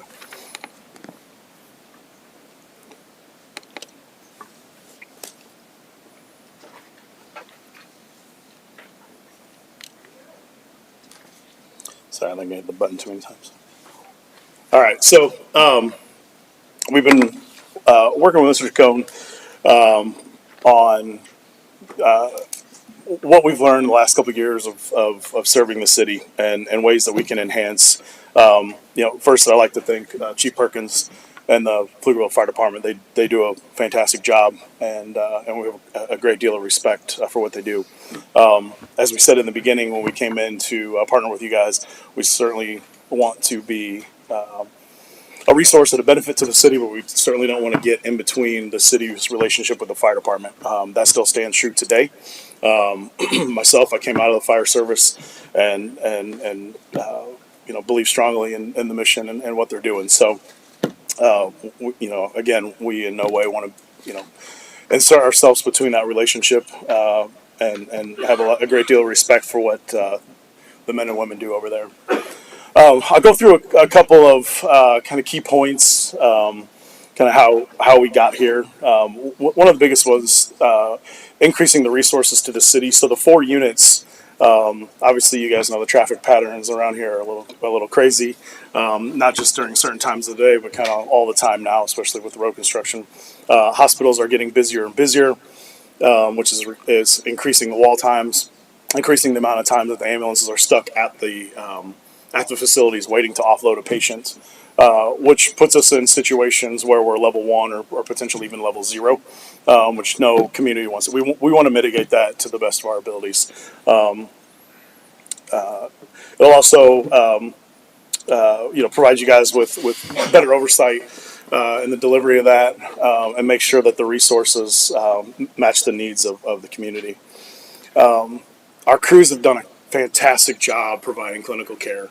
We have a great staff of highly trained clinicians that are operating in this community, and I'll touch on a couple of the key points in a second of things that they're doing that exceed the national standards in several ways. So just a couple for those of you who aren't familiar. This is who Allegiance Mobile Health is. So we're one of the largest 911 providers in the state. We have operations in 22 different 911 operations in 22 different counties, and serve about over 17,000, just at 17,000 square miles of 911 coverage. We respond to a little over 250,000 patients annually with a fleet of 300 units. So we have a lot of breadth and depth in the subject. Myself and my team have all been in the 911 systems for many, many years. Myself, I've now exceeded 20 years in this business, and certainly hope that time is coming to an end soon. So Allegiance is a fully integrated public-private EMS operations. It's one of the reasons that we've grown as quickly as we have over the last few years. We provide a high level of transparency in the delivery of our services, and we hold our crews to a very high clinical standard. And much to Chief Perkins' point, having the clinical review of every single patient care report is vital, and we do the same thing for the same reasons. It's absolutely critical to have a second set of eyes look at everything that you do. No matter how good the person is, mistakes will naturally happen, and you're only as good as how you catch them and how you address them going forward. So, going back to my comment about our crews doing a fantastic job. So, in our first year, between 2022 and 23, we transported 19 patients in cardiac arrest. These are 19 workable patients. We responded to more cardiac arrest, but unfortunately, not all of those that you respond to are workable events. So 14 of the 19 achieved what we call ROSC. Right? The heart started pumping again. So 74% of the patients that were responded on had the return of spontaneous circulation. The National Institute of Health right now says that the success rate, the average success rate for EMS in the field is sitting around 47%. So this community is getting great care. And it truly is a partnership between us and the paramedics that first respond from the engines over at ESD2 as well. The the field crews work, phenomenally together to deliver this care. In that time, we also responded to 4 pediatric cardiac arrests, and 3 of those they achieved a ROSC on. The 3 of the patients were admitted to the hospital. 2 of them were discharged from the hospital, meaning they made recoveries and they're still here with us today. That's a 67% survival rate for pediatrics compared to the national average of only 15% in pediatric cardiac arrest. So again, a lot of respect to our crews and our crews at the ESD2. So there's over the first 2 years, this is just going through April, we've responded to 10,170 responses, transported 6,900 patients. Our average collections per transport was $587. And our average response time is 6 minutes, 27 seconds. We've received. Is that an average response time of over all calls, or is that a 90%, or is that a? That's all calls over the last. Yeah, that's from July of 22 to April of 24. That's an average response time of. And what's your average response time on the high priority calls? This is every single you don't call. have a breakdown on that? Did we pull that number separately on? For priority 1, it's 6 minutes and 2 seconds. Okay, 6 minutes, 2 seconds. She 6 said? minutes, 2 seconds on the high priority calls. Correct. Okay. In that time, we logged 3 concerns from community members or patients. 2 were for billing errors, which were resolved. 1 was for missing items left in the ambulance. 1 concern was from the hospital staff. It was over a radio report given by one of our new paramedics that they felt didn't include the pertinent information. However, the hospital said that the clinical care was good. And we've also brought in additional ambulances from our cash to provide services for 18 community events and did not charge those events. Mr. Gillespie, may I ask you a question Yes, on the 587.70 average collections per transport? Quick math was about $4 million. Is that what went into collections, or is that what you actually collected? That's what we actually collected. Yeah, that's actual cash, and that's for the 6,900 transports. Right. Yeah, not against the responses, because there's very few avenues to bill and collect for a no transport. And those are, and what percentage of those are insurance? What percentage of those are Medicaid, Medicare? I can give you the official breakdown. Generally, what we're seeing is about a 65% Medicare, Medicaid rate, and then the rest falls into commercial, and a very small percentage is falling into private pay. I think about 10% right now is falling into a private pay or an uninsured mix. But okay. I can send you. So about 25% private medical insurance. Yeah. Yeah. Okay. Yeah, that's all right. That's a safe. So I would say that, and again, not knowing much about ALS and ambulance services, not so much concerned about ALS, but your collections, or I don't want to call it collections, your billing, I guess. Do you find the experience that you had in Pflugerville on the collections and the average collection rate, is that similar to other areas that you operate in, or is it higher? Is it lower? It is, yeah. It follows kind of our company average that we're seeing for 911 contracts across the board. We're probably trending a little bit higher. There is a younger population, a little bit higher commercial insured market than some of our other ones. We have a lot of rural territory as well that has higher Medicare and Medicaid populations. And the reason I say that is because we've always boasted about our average median income in Pflugerville, so I would think that might be a little higher here than maybe some other areas. Yeah, I mean the difficulty that every ambulance service is facing right now is, including Medicare, they're working very hard to not pay for anything, right? So all ambulance services are having to fight for every dollar that we collect. denials are extremely high right now, and quite frankly, with the condition of the economy, it's only going to get worse. They're hiring more auditors to review claims and produce denials than they are hiring people to process claims and get stuff paid for patients. So we have a very robust staff here in Texas that works with our patients. We've hired a director of clinical case management to work with insured patients to make sure that the benefits that they're paying for get their bills covered. Okay. So we don't sue people. We don't do anything like that. So in our funding request, give you guys an idea of the use of funds. We'll be adding an additional 24-hour-a-day MICU paramedic ambulance. That'll bring it up to 5. Adding an additional station. We feel strongly, looking at the data and looking at where we'll place that ambulance, if you guys choose to go down this route, we'll see a reduction of about another minute on the average response times or greater. So we'll use the money to purchase the additional ambulance. The other ambulances will be outfitted with CPR assist devices.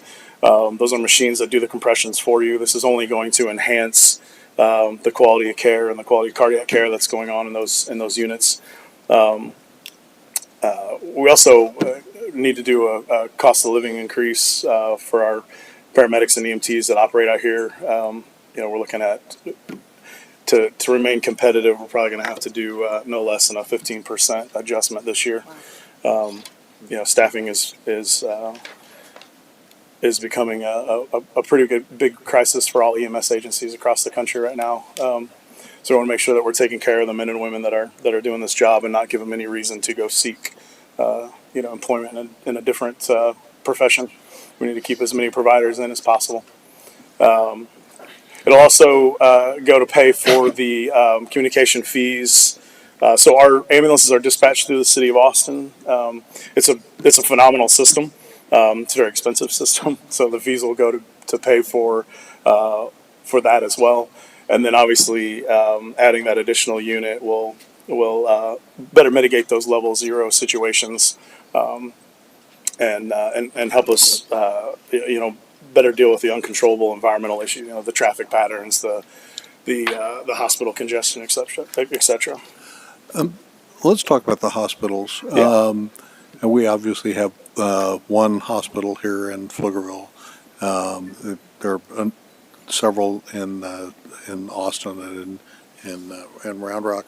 Where do you find most of your patients who are going to hospitals are going to? Tracy, you want to? I don't want to. Most of the patients. If you'll come forward, please. In Pflugerville, put that down. Most of them are wanting to be transported to St. David's Round Rock. We go there a lot. We also go to St. David's North Austin. We have a handful of patients that prefer Baylor Pflugerville. And so they go there. But most of the time we're going, your major trauma patients, strokes, STEMIs, they're going to go to St. David's Round Rock. And that's the reason why. Right. It's a level 2 center. So our closest level 1 would be Del Seaton downtown. So a major trauma patient going all the way that way by ground is too far to go. And we have somebody here in our backyard that could, support these patients, and it gets them care quicker. Have you had any cases since you've been here that required a level 1 trauma center? Yes, we have. How many? I want to say it was last year we transported, off the top of my head, I know 3 times. Needed the level of care that they could only get there. They were stable enough that we could make that transport. We have also flown 2 patients out. One of them was within last month, I believe. It just happened to be Starflight was in the air and were landing as we were arriving on scene. I think they were actually headed back to their base, and they're like, "Hey, we're here," and it was a critical patient that we were lucky Starflight was literally right there in the air. And they took that person to Seton? They took that patient. And then there was one at I think it was Hendrickson High School. It was on the soccer field. That patient was flown.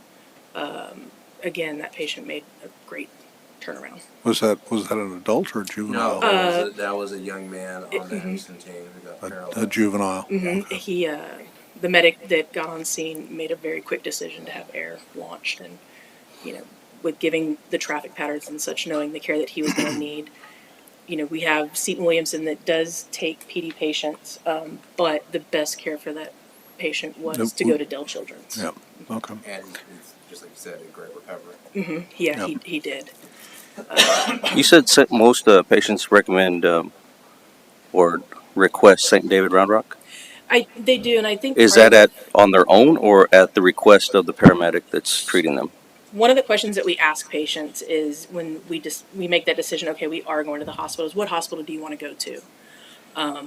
If it's a hospital that we know can't handle what they're going through at that time we'll suggest, this hospital, like say a patient was having a heart attack. Baylor Pflugerville isn't set to handle a STEMI patient that's going to have to go to cath lab and such.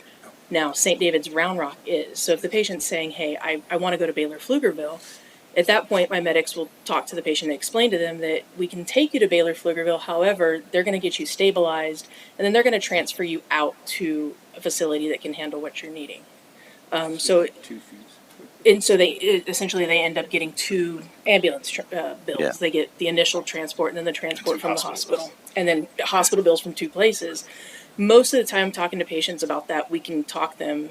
It sounds bad. Talk them into going to the appropriate facility. Yeah, and I completely agree with what you're saying, but it's disingenuous when you say most patients prefer to go to Round Rock. And I think it is. They're preferring at the request of your paramedics. So no, it's after you've talked to them and told them that it's going to give them better treatment over there, they're saying, okay, well, take me over there. If they're suggesting a facility that won't meet the needs that they have. Most of the time when they ask, what hospital do you want to go to, the patients are saying, not Scotland, St. David's Round Rock. And I think it's the most widely known around in this area. It matters because they get the extra transportation fees. Nah, it hasn't anything to do with it. Nothing. In Yeah, fact, I mean, what's the you difference charge is- more to go over there than you do over here. In fact, Yeah, most what of the is most the difference? Can you address that? But what is the difference in billing between going to Baylor Pflugerville and going to? it would just be the Baylor Round Rock? mileage. It would just be the mileage How fee. There's- many? How much is a mile?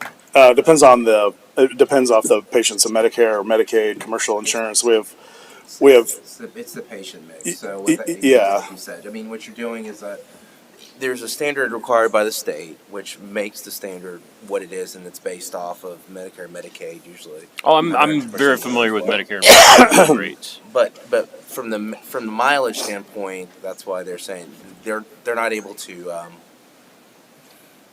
I guess Give you an get it exact at the rate? end, yeah. Yeah. If I had to give you the average mileage rate is probably $10 a mile. If you add up all of our mileage charges, our contract with Blue Cross Blue Shield pays much higher than what Medicaid pays versus what Medicare pays versus what United pays. So Okay, so it's an average of $10 a mile. What's the mileage difference between going to Baylor Scott and White versus going to Seton? can you Google that? 10 miles? I mean, you're looking at that's a good 10, 12. It's like 12 miles Yeah. to St. David's Round Rock. So it's an average difference of $120. That $120 to be taken to the appropriate trauma level facility cost much less than two transports.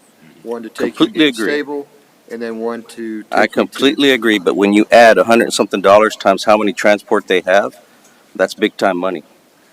Well, It'd be okay, Yeah, but right? It would actually be more disingenuous for us more to money if they transport the took them. patient to the wrong hospital, knowing full well that the patient has to be transported out, I get you. and then be waiting there with the transfer ambulance and say, "No problem. We knew we knew you're going to be transported," and get a second billable transport out You of would it. get more money that way. So that'd Yeah, be we wrong. would be paid way more to take them to a I don't facility believe we it. knew that was going to transport them out. So can I ask a question? Yeah. Have you ever had somebody who's wanted to be transferred to like 32nd, 32nd Street down there, and instead you've told them that you can only transfer them to either the Round Rock location or North Austin Medical? I don't think so. No, sir. Yeah. If a patient suggests, when we ask them what hospital they want to go to, if they tell us they want to go, we had one to South Austin last year. That's where the patient wanted to go because that's where they had their procedure done. We took them to St. David's, South Austin. And just to be clear, you're saying that's never happened, correct? I'm sorry, say it again? You're just to be clear, you're saying that's never happened. My scenario that I proposed, that if somebody was trying to go 32nd Street. No, we would not went talk there- them. No, okay. I mean, Unless they especially needed to go to a because- level 1 trauma, and the 32nd Street's a level 2. St. David's Main has pretty much the same capabilities as St. David's Round Rock. So, and then Delcene's next door to St. David's Main, but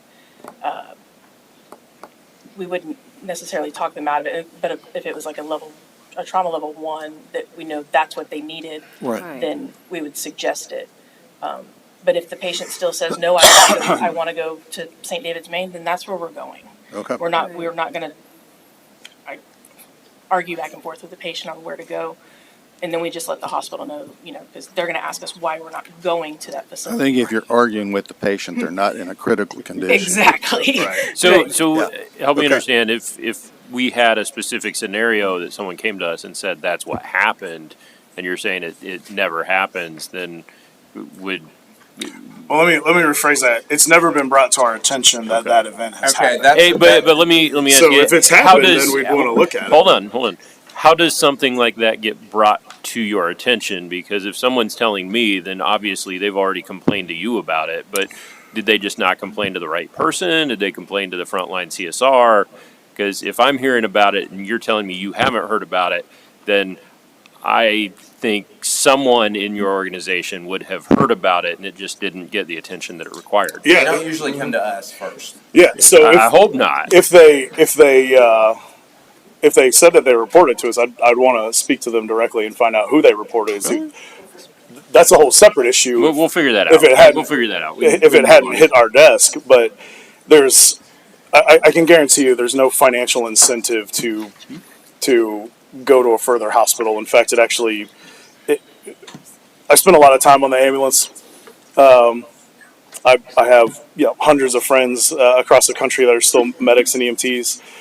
You always want to go to the closest hospital when you're in the back of that truck because you want to get the patient out of your truck and get back to what you were doing. So it's not something that we have a company policy say, hey, transport further because we want the mileage. The mileage isn't that big of a factor in the matter. The other thing is with all of the different systems that serve patients.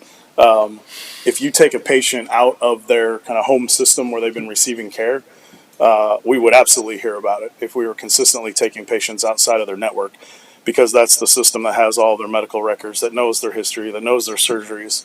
And believe me, I get phone calls from facilities asking, from all over, asking, what was the decision? Why did this patient end up here? This is our patient. We've been caring for him, and they ended up in a HCA facility or what. So those are closely reviewed.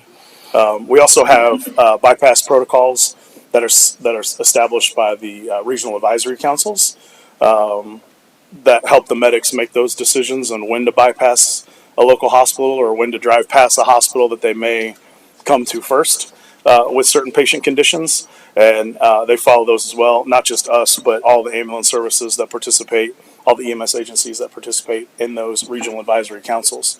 And those bypass protocols are generally pretty specific. So if this situation occurred, this would be. There's no if. It did. Okay. I mean, the question then is, if it occurred, did someone know that it was not policy? Because maybe the reason you haven't gotten a complaint about it is because they just figured that was standard operating procedure and they didn't know any better. No, that wouldn't be the case at all. And I mean, you guys haven't been made aware of that. To my knowledge, let me change the subject on you real quick, because you mentioned earlier, and you're just talking about networks. Well, you're talking about hospital networks, but you mentioned a little earlier that you do have a contract with BCBS, and so in that scenario, are you considered an in-network provider? And that's, I guess, Blue Cross Texas. Yes, sir. Are you an in-network provider with any other commercial health plans? Yeah, I could get you the list of the ones that we're I in network mean, with, but there, Blue Cross there, is there are three, right? There's Blue Cross makes United, up. Cigna. Yeah, we're in the final stages with United right now. It's our second kind of largest one, but 78% of the insured patients that we transport in Texas are under Blue Cross Blue Shield, and then the rest fall into a series of much smaller buckets of 5 or 10% of that of that group of people. Do you balance bill? No, so as you guys probably know, balance bill is under attack all over. So being in network with Blue Cross Blue Shield helped us, reduce the need. Any Blue Cross Blue Shield patient then would not be. Blue Cross patient wouldn't be. Right. You're out of network provider. So the rest of them, them? it's such a small amount that we don't pursue those funds now that we've just put them in a private pay bucket and have stopped trying to collect upon that because just quite frankly people don't pay them. So you'll chase your tail forever. Okay. Okay. Next slide.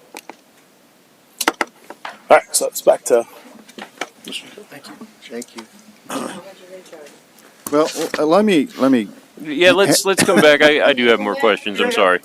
Yeah, I have a question related to we've had discussions about response time and so forth and so on, and while I think that's important, I think what is more important is the quality of care on the calls. And when I refer to quality of care, I also refer to the training capabilities and experience that your EMTs and paramedics have. What type of training do you put your paramedics through? Yeah, that's a good question. So we hire all of our paramedics and EMTs, and mostly our paramedics, they come already trained, right? So they went through all the state required training. I believe when we went back and looked at that, our average experience for our paramedics when they get to us is already north of 4 years experience average. So we don't have somebody who's brand new and has not worked in the field, and then we throw them onto a 911 truck. We have the ability to put them into our system in our transfer markets and allow them to build experience doing the non-emergency transfer. The non-emergency transfers, and build experience before we move them into a 911 truck. They when they first get hired on, depending on their level of experience, they spend anywhere from a 2-week cycle with their trainer up to a month with their trainer. If it exceeds a month, then our medical director gets involved, and we decide whether this person is going to be able to be brought up to speed clinically, or if if they're a new paramedic, etc., or if we need to separate from them because they're just not going to make it. So again, we go through a 2-week to a month training program with one of their field training officers. Any of the new paramedics, like I said, they go on to the non-emergency side and spend at least a year on the non-emergency side gaining experience. Are your paramedics similar to ESD2? Are they do they operate under a physician's license? Every paramedic in the state, no matter who you work for, so has to that's work a state underneath. requirement. Yes, has to work under a physician. We have standing orders. Every ambulance service, every paramedic has standing orders from their physician in their protocols and their clinical operating guidelines that they follow, and that's kind of their Bible that they have to play by in the back of the ambulance for the patient's conditions. And then anything outside of that, they have to get medical direction, review, call for support. Beyond the 4 years or whatever years experience that you hire a paramedic or EMT, for example, do you require additional ongoing training? And We do, yeah, everybody does. So there's required hours, annual continuous education hours that you have to complete in order to maintain your certification, in order to get recertified in the cycle. We have a very robust internal EMS education program that's certified by the state to deliver CEs, to teach EMT academies, and license EMTs. So yeah, we do provide that training in-house, and we do have, excuse me, I'm from Corpus Christi, so when I come up here, my allergies get me like immediately. And so we have a very robust clinical education team that provides all that and makes sure that they have access to getting all their clinical or their continuous education hours each year. How often do they train? It depends on the station. So each of the directors have an opportunity to just set it up. Some of them do it quarterly, some of them do it monthly. I think you guys do yours. They have been done quarterly, but they're more than monthly. Okay. So yeah, each director kind of has an opportunity based on their staff size, their station locations, etc. So, but yeah, they can kind of customize it. We have some partnerships around the state where we do the clinical education hours, the continuing education hours for both ourselves and the fire department staff and the first responder staff in the counties. So we have to do it more regularly because there's a larger group of people that have to get through. So yeah, it just really depends on the area. I want to thank you all for your service to us for the last couple of years. I believe that relationships are everything, and so I'm very curious to hear how it has been for you working with the fire department in tandem. And then my other question would be how much this is going to cost us per year, and what are the term limits? Sir, so I would base the term limits on a year-to-year basis. You guys have to approve it in your budget. You guys can extend that out however you choose. We set the price at $1.9 million. We don't do any non-emergency transports with our 911 staff. There's a term called system status management where you try to balance non-emergency transports and 911 transports in the same system. And quite frankly, it's been an absolute train wreck. We don't do it as a company. So our 911 assets are 911 only. We have a whole separate group of ambulances that handle non-emergency response. So these ambulances would be sitting in their respective stations, waiting for 911 calls only. The relationship with the fire department, I mean, yeah, I think it was challenged in the beginning. There was a lot of emotions, quite frankly, involved in the decision, and that's why I wanted to say tonight when we started that it's not our intent to get in here. When we came to serve you guys, we offered our services as an option, given the situation that you guys were in. We certainly didn't want to be in the middle of a dispute, if you will, whatever you want to call it. So in the beginning, I think there was some challenges, just because the nature of the change. I think a lot of that has calmed down and has worked well. I certainly wouldn't say that any patient has suffered or experienced any issues because of any of the personality conflicts in the very beginning. But I think now it's pretty much calmed down. They're all professionals. We're professionals, and we're there to do a job. At the end of the day, it's about responding to the patient, making sure the care is delivered appropriately, and the patients get to where they need to go for the care that they need. So as long as all of us, keep that in the forefront of our minds, then that's all that matters. Thank you. And I have another question regarding staffing is, so let's say one of your paramedics calls in sick or whatever, how do you handle the backfill on that? Yeah, so we have, we're fortunate to have a big cache of part-time staff. We have a number of off-duty firefighters from around the area that work for us that'll come in and pick up a shift. And then we also have the ability to grab a paramedic or an EMT from one of our other units in the area and have them come over and cover. I know Tracy will cover a lot for herself. Tracy is a Pflugerville resident. and spends a lot of time, making sure that the trucks are staffed. So, yeah, we have a good deal of staff members in this community. I don't think call-offs or vacation time or anything has been any issue to cover. And quite frankly, most of the staff is young and they like the overtime hours. Most of them are now making around 100K. Most of the paramedics are making around 100K a year with all their overtime built in. So EMS went from a job that paid nothing to do pretty well in it now. So, Well, a quick question. You just brought up paramedics. Remind me, how many do we have? 3 trucks? We have 4. 4 trucks. Yeah. And out of the 4 trucks, how many paramedics do we have on staff on duty at one time? Yeah, so there's 4 paramedics. Yeah, each truck. One of them, each truck has a paramedic? Yes, sir. Yep, each truck is a paramedic Okay. unit. Yep, so there's one paramedic and one Very EMT different. on every truck, 24/7. Uh-huh. They're all ALS? Yeah, MICU. Okay.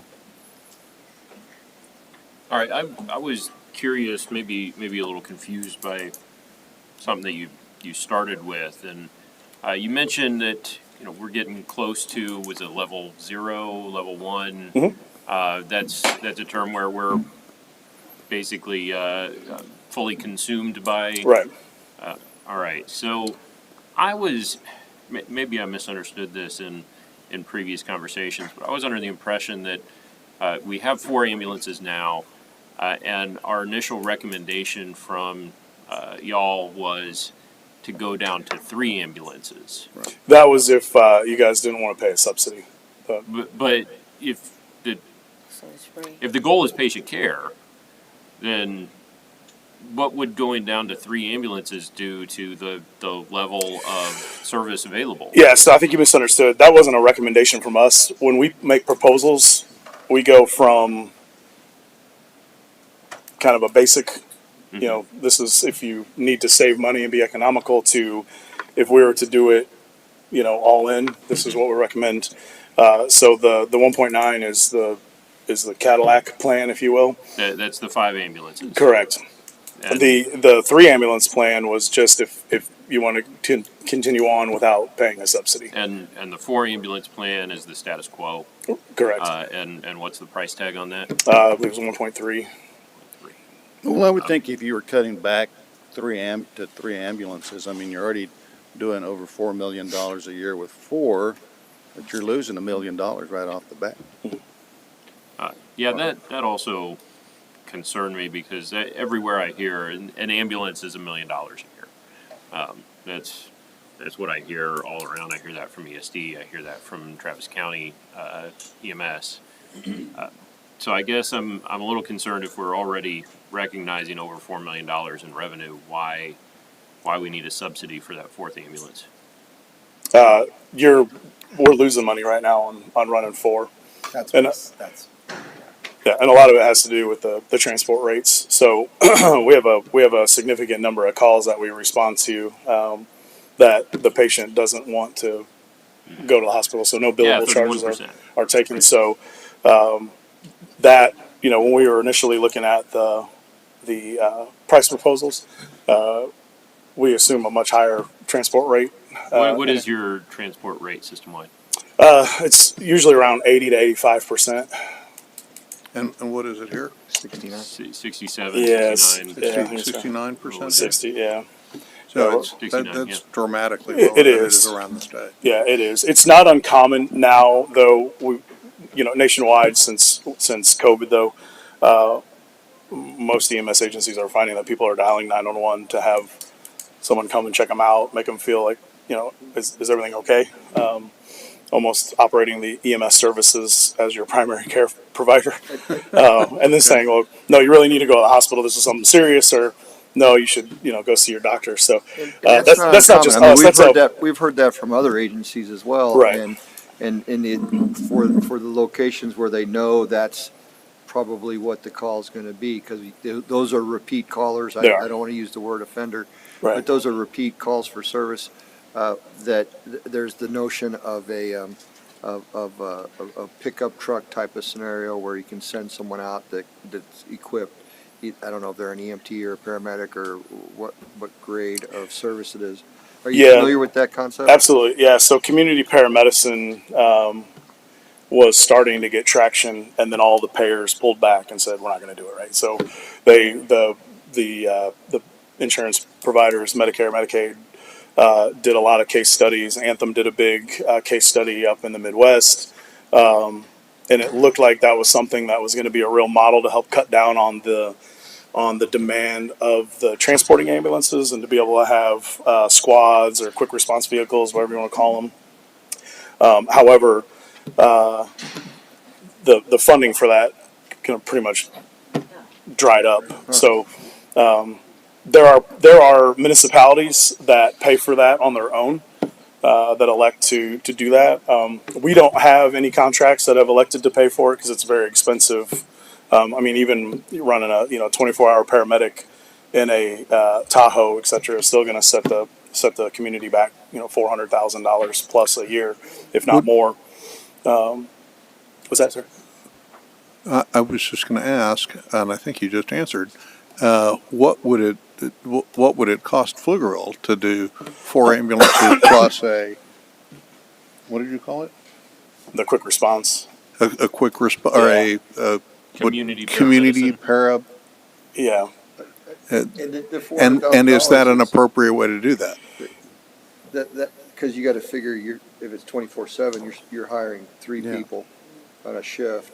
Is it $400,000 a year to operate that? Yeah. Yeah. So roughly, that would be best guess without running a pro forma against it. Yeah. So we're not going to hold you to the number. Sure, we know you have to go back and sharpen your pencil, whatever. But so 4 plus an additional.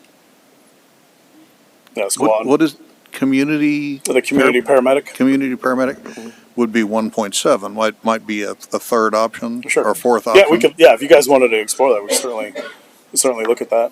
Never heard of that idea before, but it seems interesting. I think that would be a confusing process, although no, you probably have it down to a science. If you have a community paramedic running on a call that you said the city of Austin is relaying the call to you. Mm-hmm. If they haven't gotten the right information, you may be running a community paramedic a call that really requires a full ALS unit, and then you just compound the craziness. Yeah. So what we've looked at and why we didn't dive into that project company wide was the cost difference to just go ahead and hire the EMTs to be with the paramedics that are delivering that service and creating a transporting ambulance out of it. At the end of the day, patient life is sustained in the field, but it's saved in the ER, right? The true life-saving efforts and the continuous care happens inside the hospital. We have to get people to a hospital. So the more transporting ambulances that you have in a community is better than anything else, because you've got the ability now to utilize that staff to get a patient to the physicians and the nursing teams at these centers. So we've given the cost difference to just go full blown ambulance versus a quick response. We've stayed on the transporting side. So you don't recommend the 4.5? You'd say go with the 5 rather. Yeah, I mean it's probably a better use of funds to if you're gonna spend additional money. Yeah. It's a better use of funds to have the additional transporting units, because and I think Chief Perkins hit it perfectly when he said all the calls come in at the exact same time, right? So your teams could be sitting, playing Xbox, enjoying the station, and then all of a sudden 30 calls hit right there in that hour. So you might look at an average of how many calls you've done over a month or 90 days or a year, and it kind of levels out nicely. But day to day, it generally right. There's a rainstorm and 5 people have accidents. Exactly. Yeah, everybody wants to call at the same time. Is generally how it works. So having more transporting ambulances just helps better mitigate those situations. Okay. Okay. Thank you. I think we had moved to the last slide that had Kimberly had the number you were looking for. Mm-hmm. All right, thank you to both Chief Perkins and Mr. Gillespie for your presentations this evening. I appreciate council's questions with regards to And one of the reasons it's taking a little bit longer to get these contracts and the interlocal agreement back is building out more robust performance metrics in them. You're going to see much more than just the response times. Just to recap, the financial terms of the two proposals are listed here. ESD2 has stated that they can provide the service with an annual $2 million subsidy from the city, also indicating that they can offset that fee by the total fees that are collected as part of an exclusive franchise agreement for interfacility transfers from hospitals. Allegiance Mobile Health has stated that they can provide the service at the current level of 4 ambulances for an annual fee of $1.3 million. If the city desires to increase to 5 ambulances, the fee would increase to $1.9 million. Following direction from council, staff intends to have 2 signed contracts ready by the May 28th City Council meeting for your review and ultimate selection. I'm glad to take any questions. So the ESD, again, although it's not up there, that's for 6 ambulances? So there'll be 4 that'll be dedicated, and Chief, if I misspeak, you can correct me. There'll be 4 ambulances that are dedicated inside the city limits. They have an additional 2 in the ETJ that are available. If they get to that level 0, they can come into the city. Just to be clear, that's 4 that are stationed within city limits, not necessarily dedicated. They would be responding to the ETJ as well as city limits.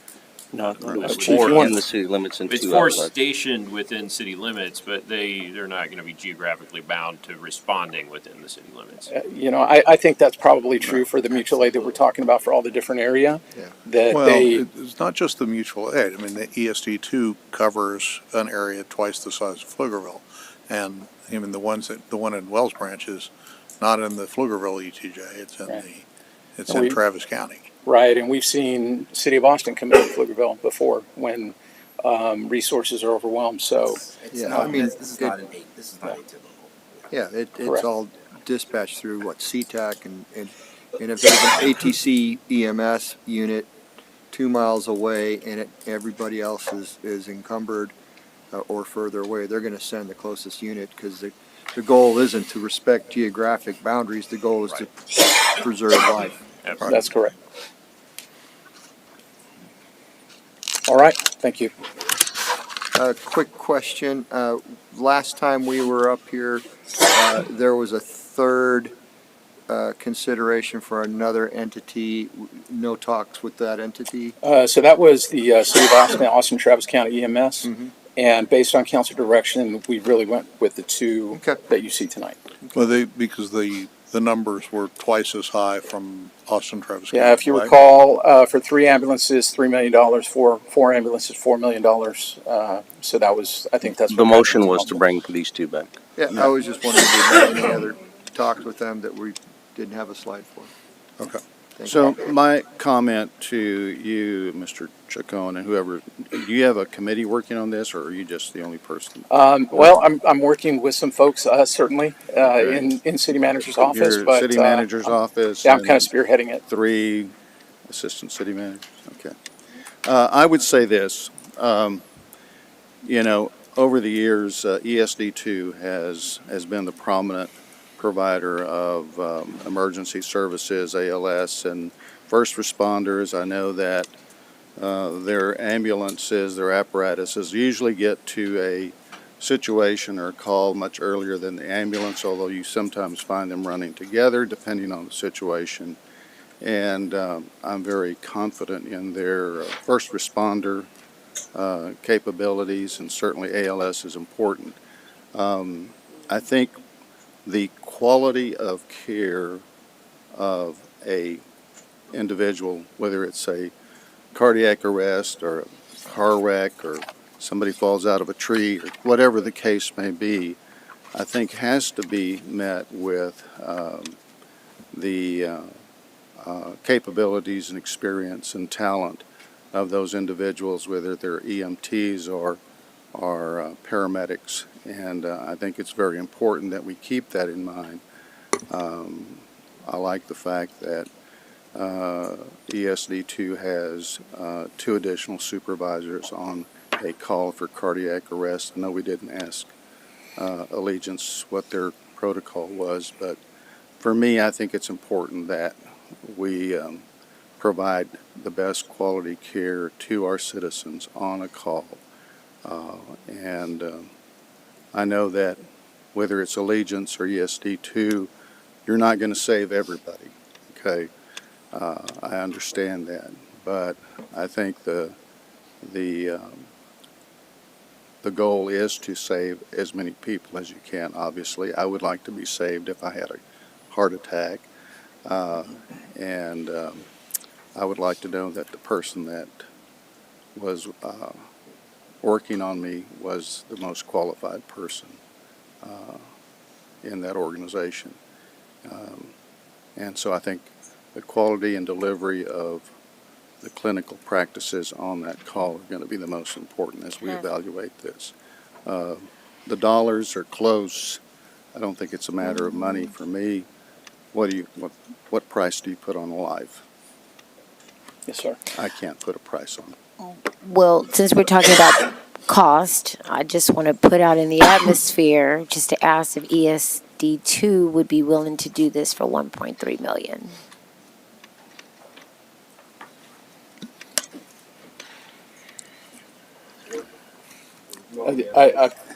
Yeah, I don't think I can answer that, Chief.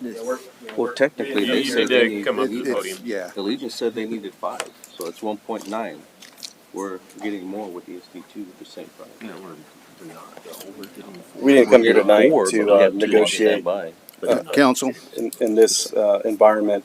I'm not authorized to negotiate with that type of deal. So, my recommendation is if we want to engage in that, then I would recommend a subcommittee and meet with our board and have those types of conversations. But I'm not authorized to engage in that level of negotiation. That would be a substantive change to what Mr. Chacon and I have been discussing nearly every day. Well, Chief, and I would say, I hate to say, always look for the discount, because I always fail to ask for the discount. But as I said earlier, there's not a discount worth taking on a life. So I would say whatever negotiations you and Mr. Chacon and city management staff come up with, I think is something that you can bring back to us at the next meeting. At that point, if we want to whittle away at that number, then that would be the time to do it. Right, and I definitely wasn't asking for that to be done now. I was just putting that out so when y'all go back and have conversations, if it could be a question. Thank you so much. Thank you for listening. All right. Thank you very much.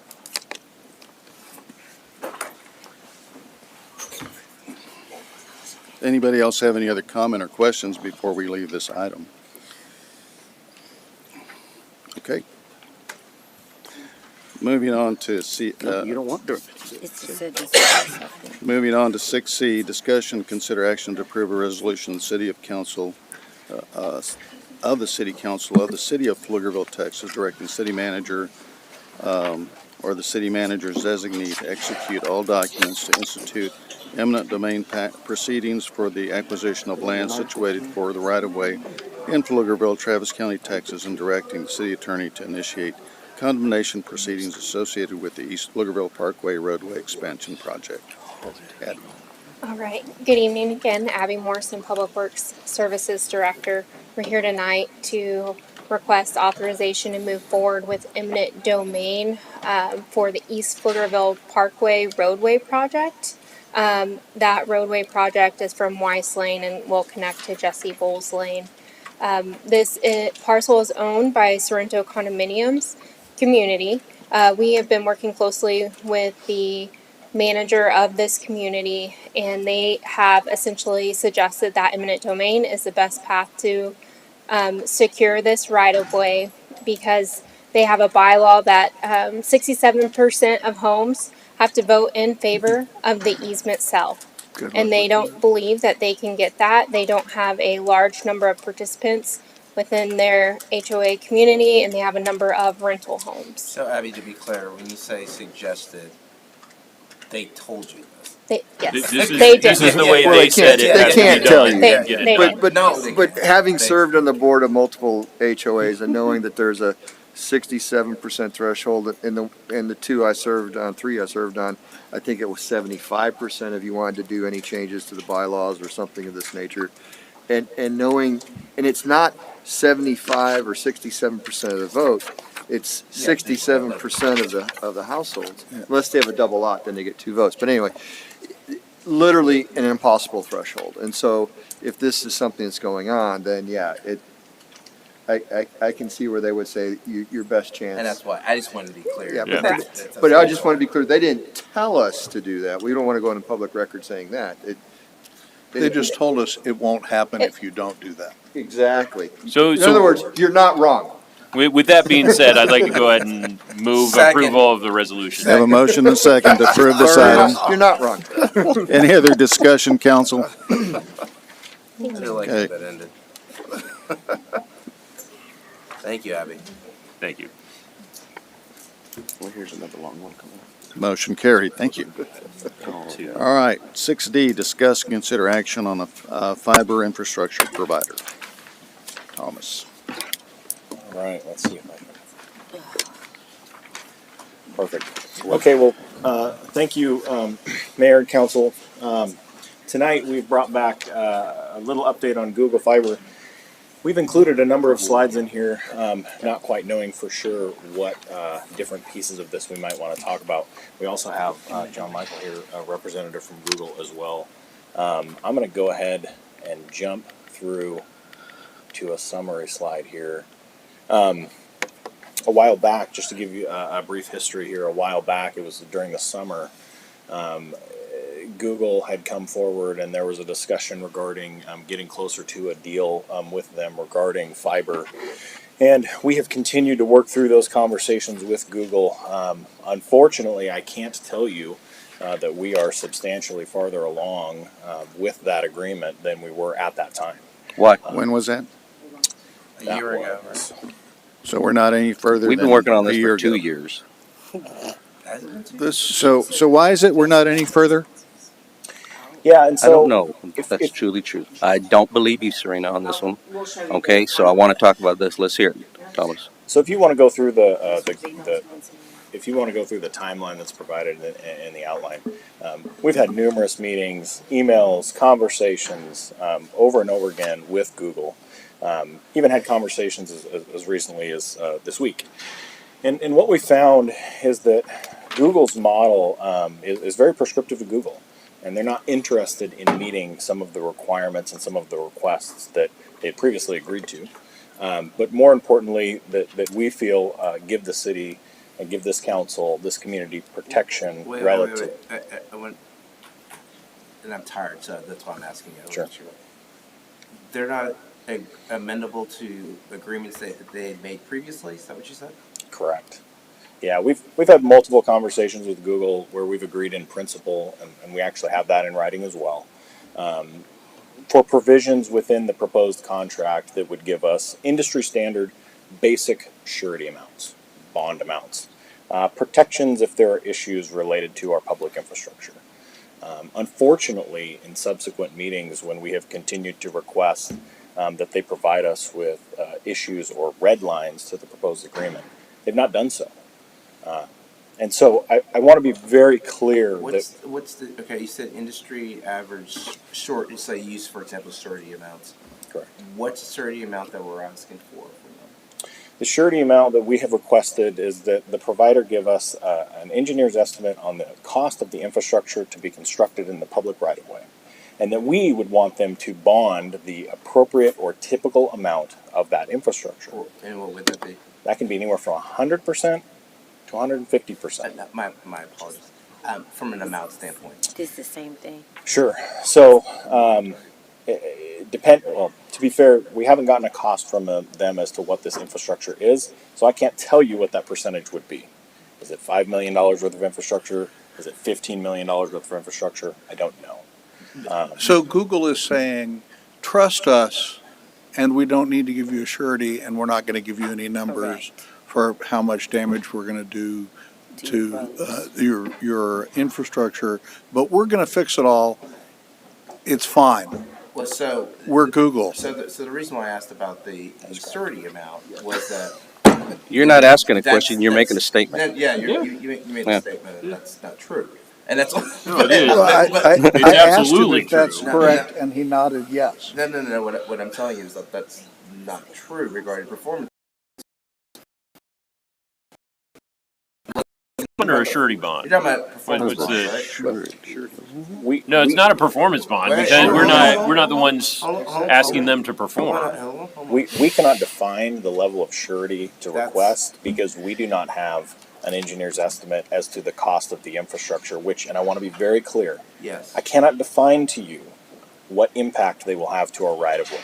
So the contract as it currently sits is asking you to blindly accept risk with no financial ability to claw back with the use of any sort of surety, performance or otherwise. So Thomas, and this is where I'm confused, and this is where it's dangerous for what Councilman Rogers said. They've worked with Austin, they've worked with Sunset Valley, Round Rock, Westlake, Rollingwood, Travis County, Cedar Park, and working in the other areas around there from as well. Correct. You're You're saying that that specific issue is specific to Pflugerville as opposed to those other entities and working from there? Or are you saying those other entities are either flippant to that issue or it's not germane to the conversation? My disclaimer is going to be I'm not going to speak for any other entity. Okay, but what I'm trying to, you get where I'm getting at. I'm trying to understand why you're saying that specific to Pflugerville. And when I hear comments like what Councilman Rogers saying, I know it's fully well not true because I've talked to those other councils around the region, including Round Rock, which did have concerns about implementation. And they worked through those concerns regarding implementation and regarding the performance bond on these things. And just like you said right now, and I think that was very clear, you said that we haven't even gotten to a level to understand, from a surety level, to understand what that would look like. And that's a very different conversation than what Councilman Rogers is saying, trust us, we'll take care of things. And I just want to make sure we're clear in this implementation, but I'm trying to better ascertain what is different about Pflugerville? Like, what do we know, or are they trying to, for a better lack of term, Councilman Rogers thinks, how are they trying to screw Pflugerville as compared to all these other entities that have gone to agreements and gone off? So, boy, there's a lot to unpack there, and I'm gonna work backwards. So one of the things that I think you see is that Google has a boilerplate contract that they haven't really deviated from with those Can you other share that Central with all of Texas us? cities. Because I can't hear you. And if you look at the other broadband coverage, specifically the fiber coverage in some of those other communities, Georgetown, for example, 3.5% coverage in fiber. We are not in that situation. And so these other communities, I think, or I surmise, You're saying desperation. might be a little faster to jump, knowing that they could be at a 10 to a 15-year build out before they ever see a salience level of fiber in their community. So they might be in a little bit of a different situation. To be fair, we have requested this information from Google for years now. We have requested repeatedly this information, and it either can't be produced, or when we're told it's going to be produced, a month or two My later, apologies, what specific information? we've asked for an engineer's estimate on the cost of infrastructure to be constructed in the right-of-way. We have gone as far as to specifically provide to Google 4 different locations, clearly defined in GIS mapping. They have agreed that they would do preliminary engineering on those 4 locations so we could better understand, is this infrastructure going to go in the softscape? Are you proposing to put it in the hardscape? What would the impact be? They took 2 months, they came back and they said, actually, we're not going to do that. So it's this continual conversation. And my apologies, I want to get clear. You said they're not going to provide you the estimates regarding those areas that you marked on a map. Correct. Yeah, they're not going to provide that preliminary engineering. And the reason that we requested such specific preliminary engineering was because they had indicated a desire to not provide any sort of adequate bonding, that they couldn't get above $100,000 was their ceiling as to what they could bond.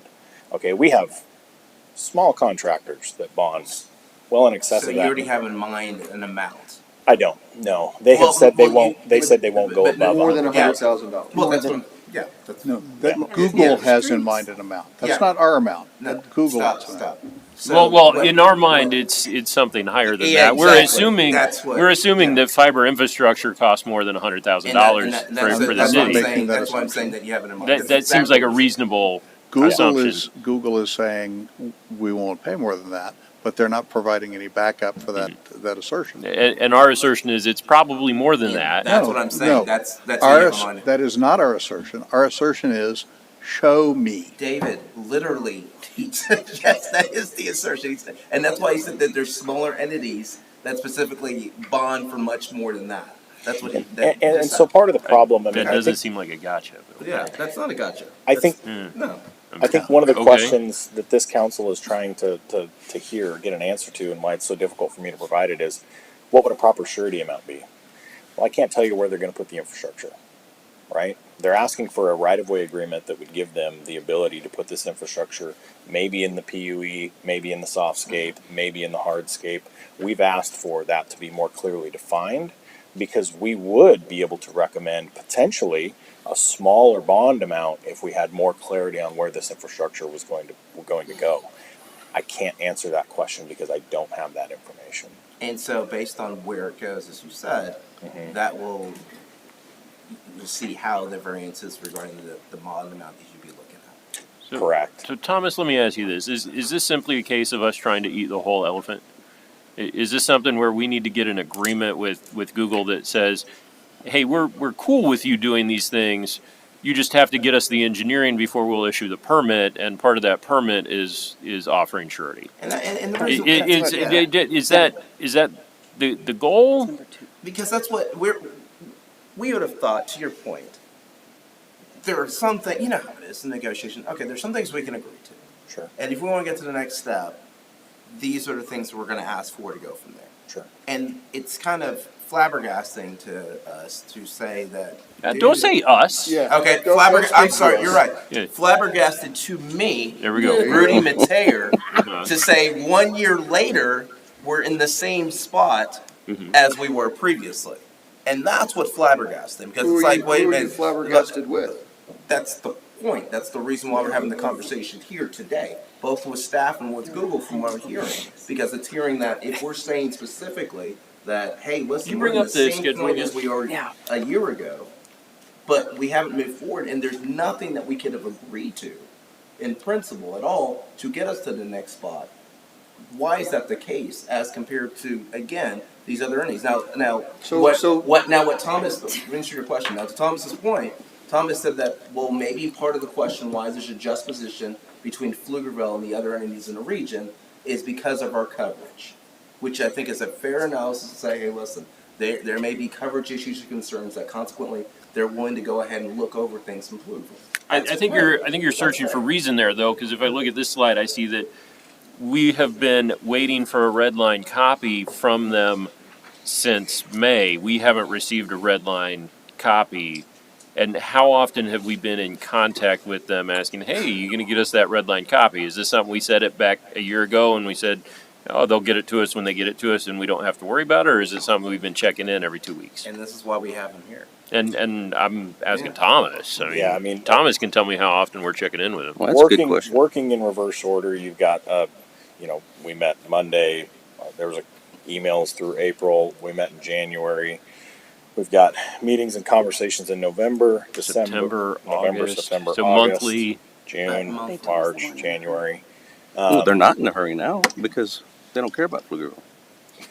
So Well, they haven't been in a hurry for over a year. Because we shunned them. They're not in a rush now. How about we hear from Google? David, stop, please. Before we get to hearing from Google, I would like When they came ask to us a question. first, Everyone and else we can- dragged our heels. Council. I'll make a statement since Councilman Rogers is so good at making statements. I remember when we first started talking about this, we had a city manager and an assistant city manager who looked at us and them and said, well, they're going to rip up our streets and everything else. That assistant city manager is now the city manager in Westlake. They have it. Now we still have staff who's dragging their heels. I don't know if that's coming from the top or where, but I know the last time we had this conversation, you always look for 4. And Rudy said, do you have your 4 votes to go ahead and move forward with this? Now we're still arguing about this. Yeah. So I am wondering why we're still having these conversations. And now Google has moved on. They started with us. Now they've moved on and they put us at the back of the list. And so David Rogers could stand there and say it's not a big deal because he has coverage. He has good coverage, and you're speaking from a position of privilege. You are. Yeah. Yeah. It's privilege. 45%. It's privilege, so you don't of care about Pflugerville. all the other people who don't have it. 45%. Yeah. of So Pflugerville anyway, has so I'm still wondering and why are we still 35% having these of discussions? Round Can I Rock hear and the city manager? 3.5% of The city manager Georgetown. would like to speak. So we have a David, much David. higher level of The city coverage manager would like to speak, without Mr. Rogers. Google Fiber getting involved. Ma'am? Sure. If the question is, I'm not confident of dragging feet. I'm not sure because I see a lot of emails of, if you want us to bring forward the contract that Google has brought, we can do that. We can bring it to you in 2 weeks. I will never recommend what is in that. If you want it, we'll bring it and happy to do so. I can't recommend that in good faith. Why other cities have chosen to do that, you wouldn't do this for any other road project where you would take a $100,000 bond. So I can never recommend that as city manager. So if you want me to hustle, Wait, but. Oh, hold on, let her speak. No, Let her but speak. but I was saying about the bond, use of the bond. I wouldn't, never. Yeah, that's what I mean, we know what happened with another project on I'm surety. tired and I'm. So I can't recommend what they brought forward. So if we want to hustle, sure, I can bring that back. What I do know is that I'm really thankful for the public conversation because now everyone else that does fiber has reached out to us. And so if you believe that fiber is what you need in this community, fantastic. What I would suggest is what other cities do, and they put it out as an RFP, just like you would other services. So I can RFP this and have them compete and bring back to you what everyone else is telling us. So I would be more comfortable doing that. I think that's fair to your taxpayers. I think that's fair to be able to say, I mean, we have court collections out as an RFP. If you're going to do something this big, you don't go with the first person that asks you to the dance. You put it on an RFP and you go ahead and make people compete. This became very political very quickly. And that's what happened in other communities. If you want me to do the right thing by being your city manager, doing the ethical thing, RFP these services. I'm not going to keep messing with this. And with all due respect, why didn't you tell us this last year? I actually was absent during that meeting. I don't remember hearing RFP to put it out for bid. I agree with you. Let me back up. Let me repeat that statement. If you believe that this is an issue in the city, I believe that I can say this with 100% certainty. I don't think you have many providers, and I would want to do education on what broadband and fiber does for our community. When we have over a 90 some odd percent, and we can get you into those numbers, I'm not confident that the need is there. So the reason I wouldn't do an RFP, to be real honest, is I don't see the major need. If this was a major need, they'd be hustling. So Serena, the only thing I would say is what I found, and that's why when we're talking about the coverage, I was interested in what you have to say. Yeah, could you show us the coverage? Yeah, I'll go back to the coverage map. Show So the this coverage. is why. And Thomas, where did you get the coverage mapping from? Where was that information taken from? So this was all taken from the FCC broadband map. Okay, so I want to be This is clear. why. I want to be clear about that. This was taken from the FCC broadband mapping. Mhm. I'm on the Texas Broadband Commission for the state of Texas, and what we have found consistently, and this is why Serena and I talked about it. What was it? A year ago? Like I was begging people, is that these maps tend to be poorly reflective of the actual true coverage because of what the definition of the coverage is. If the definition of coverage is that you're within your, I think it's half a mile from someone who has X amount over there, then you're considered in the coverage area. So it doesn't necessarily necessitate that actually you do have that coverage. I find this more interesting because what we're saying is about true broadband speeds, and that's the reality of the situation, is what we're talking about now, is that, if realistically speaking, nobody should be under 100 Mbps. I think actually the Biden administration. And we're not. Yeah. No, that's what I'm saying. Right. Yeah, Yeah. that's what I And we're said. not. That's what I was saying. I'm saying I find this more. I find this more interesting because that is the concern, is that who are we reaching, how are we about doing it, and how are we making sure that people truly, as the governor said, that this is truly a civil or an equity issue, which is strange that he said that, but it's true. Issue is broadband access, and I thought it was interesting when you said, "Hey, listen, there may be," and I know we're all talking as if Google's not in the room. There may be the reason being is that, hey, we are in an area where we're saturated with the coverage from that and working from there. So consequently, other municipalities may be willing to go ahead and go from it as well. I mean, I'd like to hear more about why, because if you're sending an email and you're not getting responses, well, then what's happening on the other side? And then when you, and I thought it was pretty curious when you said it off the bat, you said there were assurances made, and now those have been moonwalked back. And I get trust me, the frustration, absolutely. That's what I've said before with that. And I'll throw out that I have spoken to people in the ISD, and this is an issue for them because we do have many kids who don't have good broadband internet connection, and so it's something we need to work on. No, it's true. I've heard the same thing too with it. But when staff is telling us, okay, these are rationales as to why this happened. Okay, I'd like to. I mean, I think you had a question before that. I said, Just let everyone talk over me and try not to have multiple conversations in parallel. I'll just wait my turn. It's your turn. I was going to ask. So I heard, David, you said 45%, but I'm looking at least 77% coverage according to this map. Is the 77%, that's AT&T fiber, is that geographic? Is that to the households? Is that bypass certain neighborhoods? Yeah, this is pulled directly off of there, so you can, if we actually look at the map itself. And that's what I'm trying to understand. Thank you. So the map there has these beautiful little hexagons, but it doesn't, what does that mean? So the hexagons are just showing coverage for the adjacent provider. So like the pink is AT&T or red, maroon, whatever that is. The blue is that Charter Communications. And this is the data that. But so the pink map to me indicates or reads that AT&T has 100% fiber coverage because every hexagon is pink. No, I think that this is saying that AT&T has coverage, not necessarily fiber coverage. Only 77% have the fiber coverage. Yeah, so that map means nothing to me. Right? I mean, that's the problem. You're right. That doesn't tell me anything. So I'm just trying to make sure that I understand what I'm looking at, and if it doesn't tell me anything, then I want to know that. Help me. So wait, I'm not there yet, sir. Give me a minute. Okay. Make your notes like I did. So I want to look at this problem from another angle. Okay.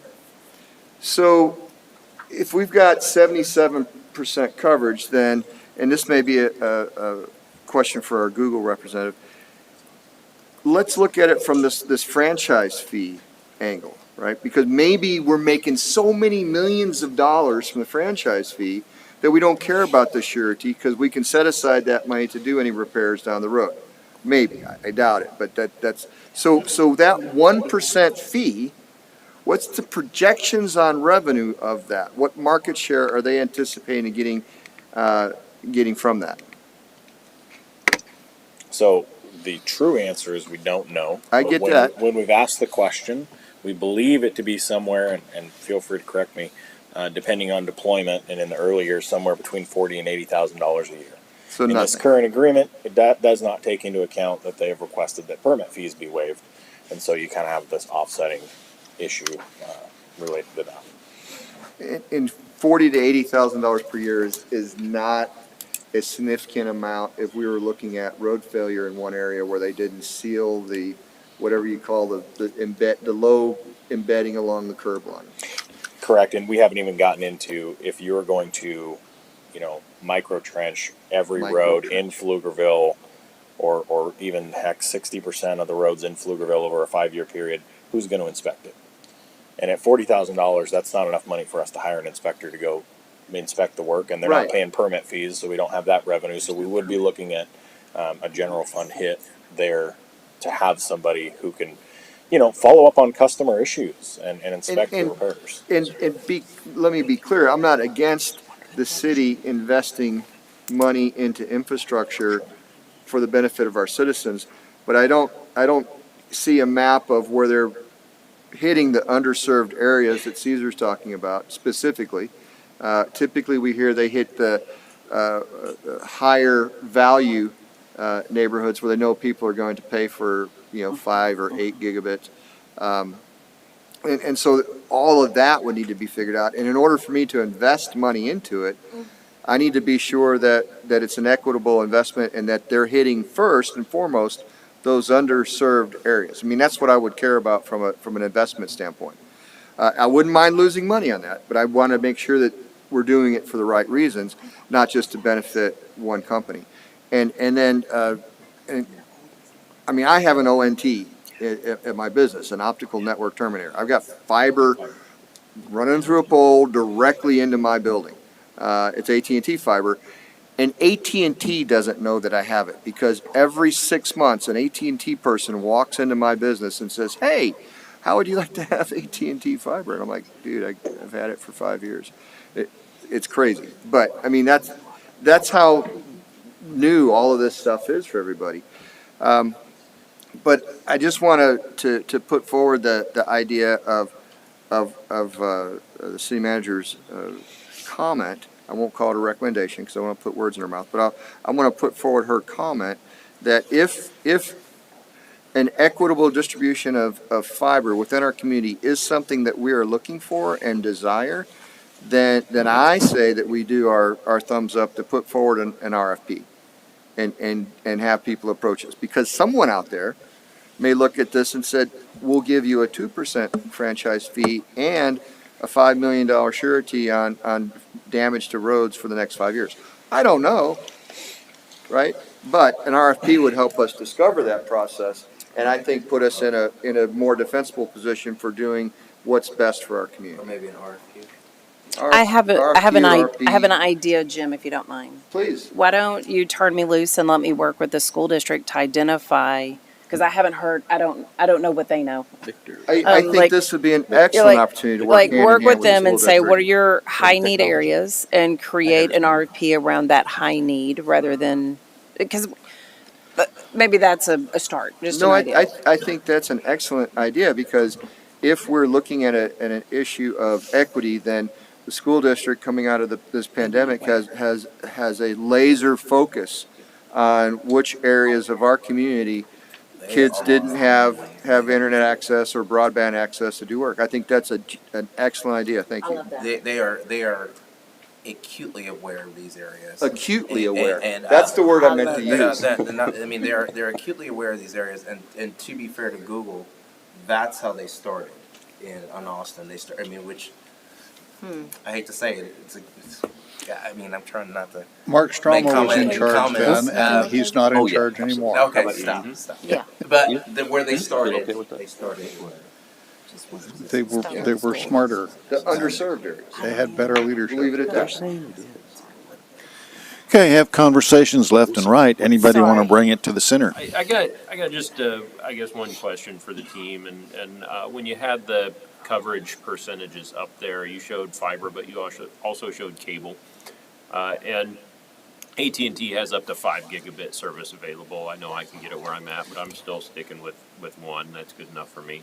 As I'm house hunting currently, I'm also plugging the addresses into the AT&T fiber locator and making sure that I can get Quite service. literally how I know. Yeah. I told you, that's how Absolutely. But one of the things I see on this slide is that we have cable providers that offer close to gigabit speeds. It's not synchronous. The up is definitely much slower than the down, and that's typically not a problem. But what are we defining as our goal?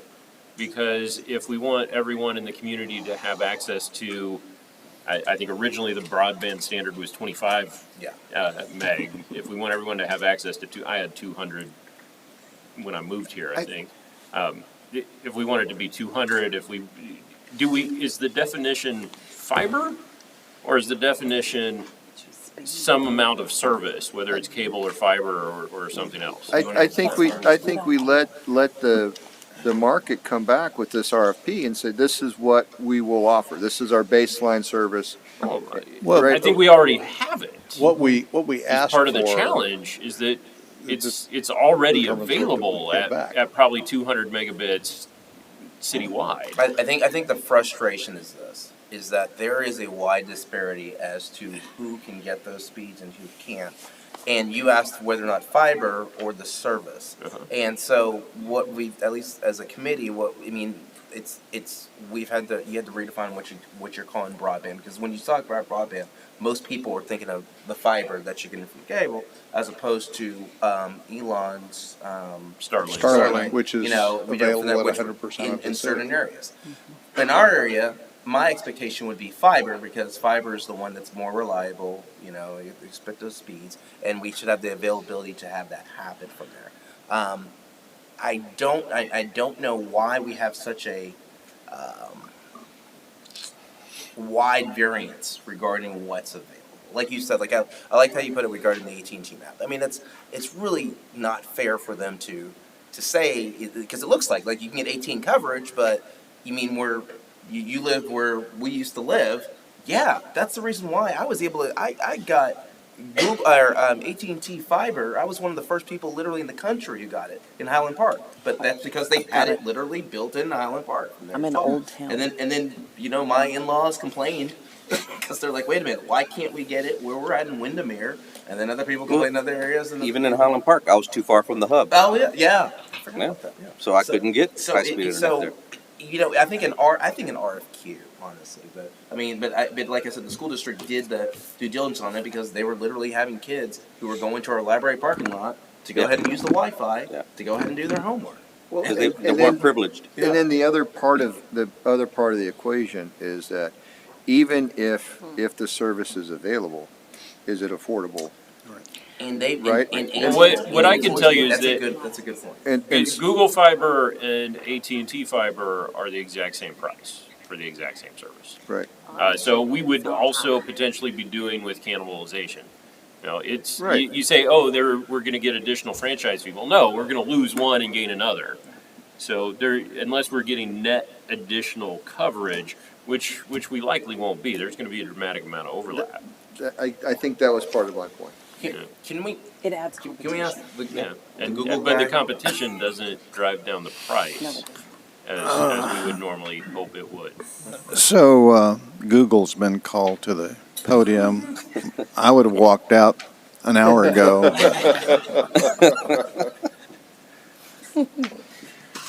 Mayor, Council, John Michael Cortez with G Fiber. Happy to answer any questions. But I'll just start by saying we remain very interested in working with the city of Pflugerville and expanding our network to serve the residents and small businesses here in this community. As Thomas mentioned, we have not been able to get aligned on the deployment, and that's really I think the crux of the issue is the manner in which we typically deploy. There is some concern that's been expressed about the potential impact on the infrastructure, and that's understandable. It's probably the most valuable asset that the city owns are the streets, and so there's justifiably going to be some concern. And I think a lot of the other issues have kind of spun out of that. With respect to the timeline, I think what you've seen is, because it was mentioned when we first got into our regional expansion mode, after we had built out enough of the corporate limits of the city of Austin that we're saying, okay, where do we go next?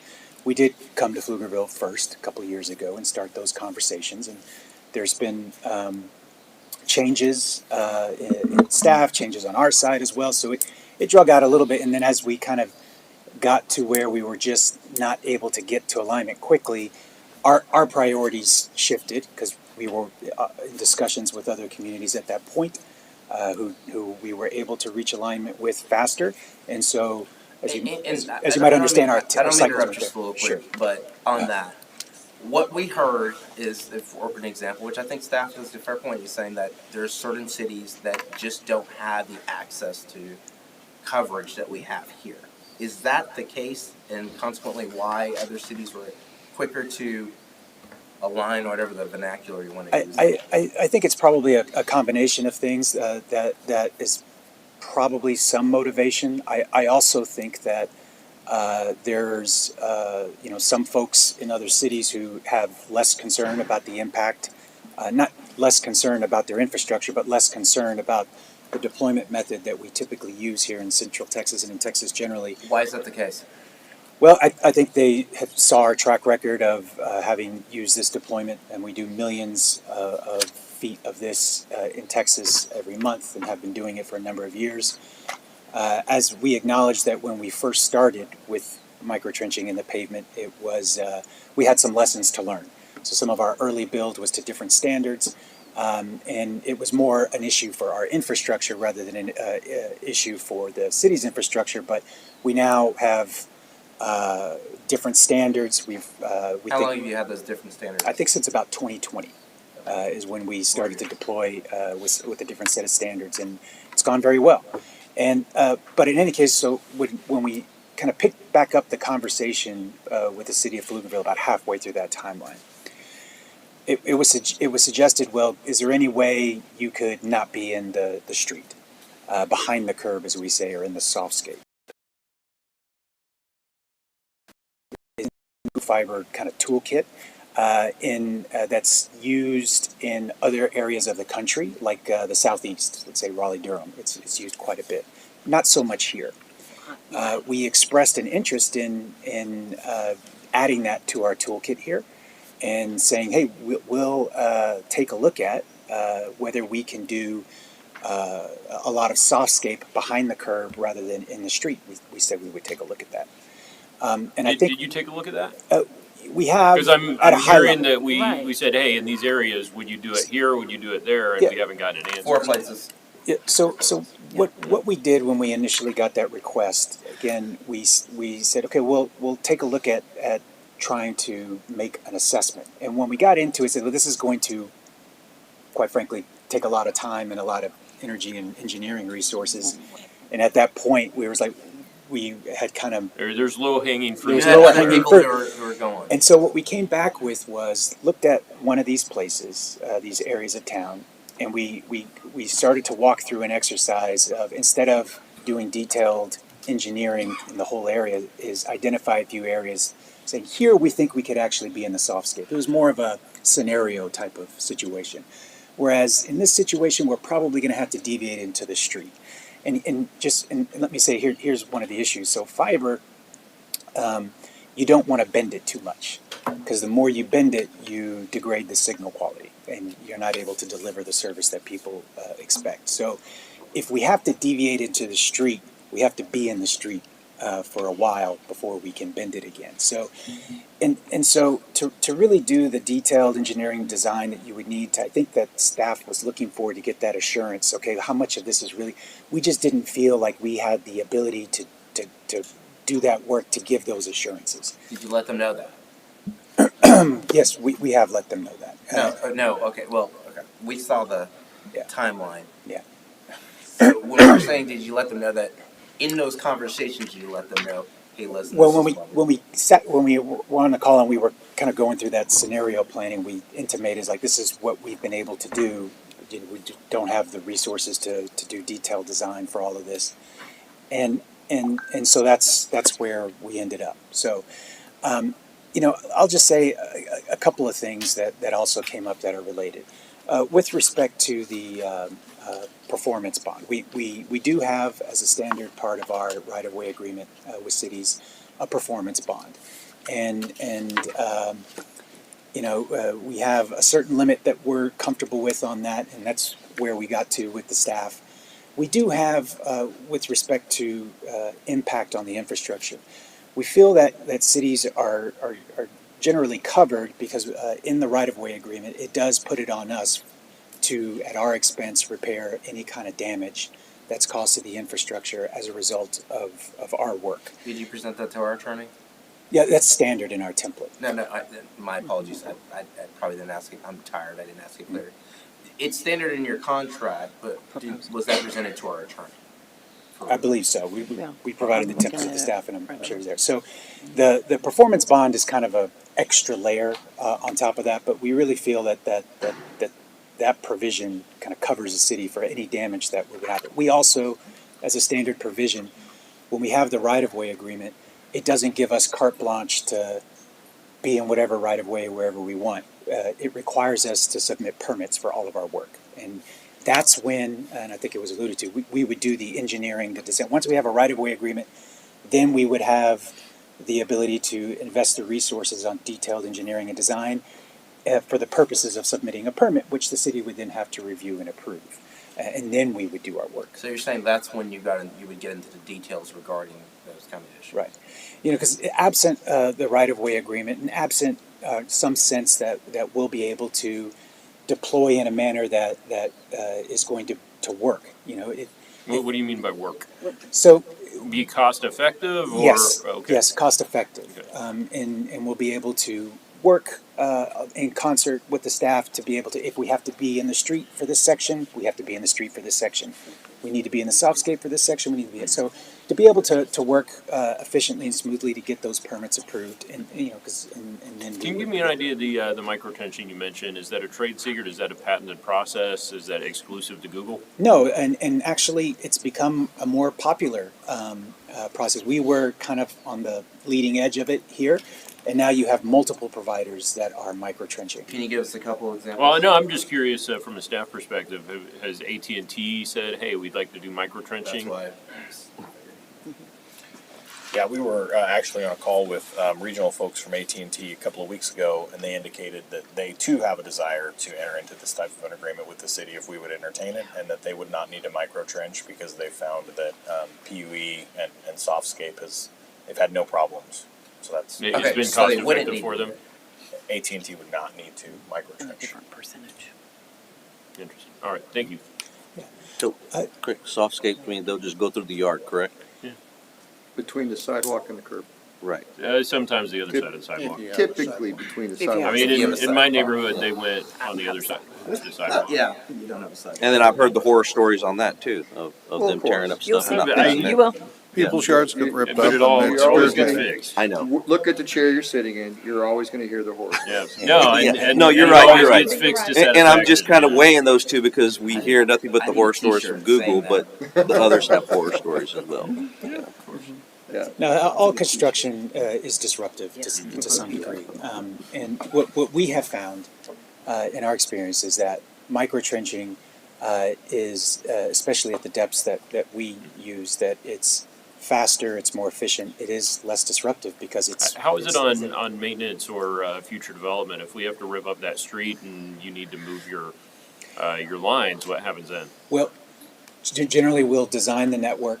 We will assess street conditions, and if you say, okay, well, this street's going to need to be fully reconstructed in a few years, we'll either find a different path or we'll be deep enough so that shouldn't impact us. How deep do you normally go on microtrenching? Our standard is about 12 inches of cover, so a little bit deeper than that. We just want to make sure that our conduit is covered by 10 to 12 inches of cover. What does AT&T usually do?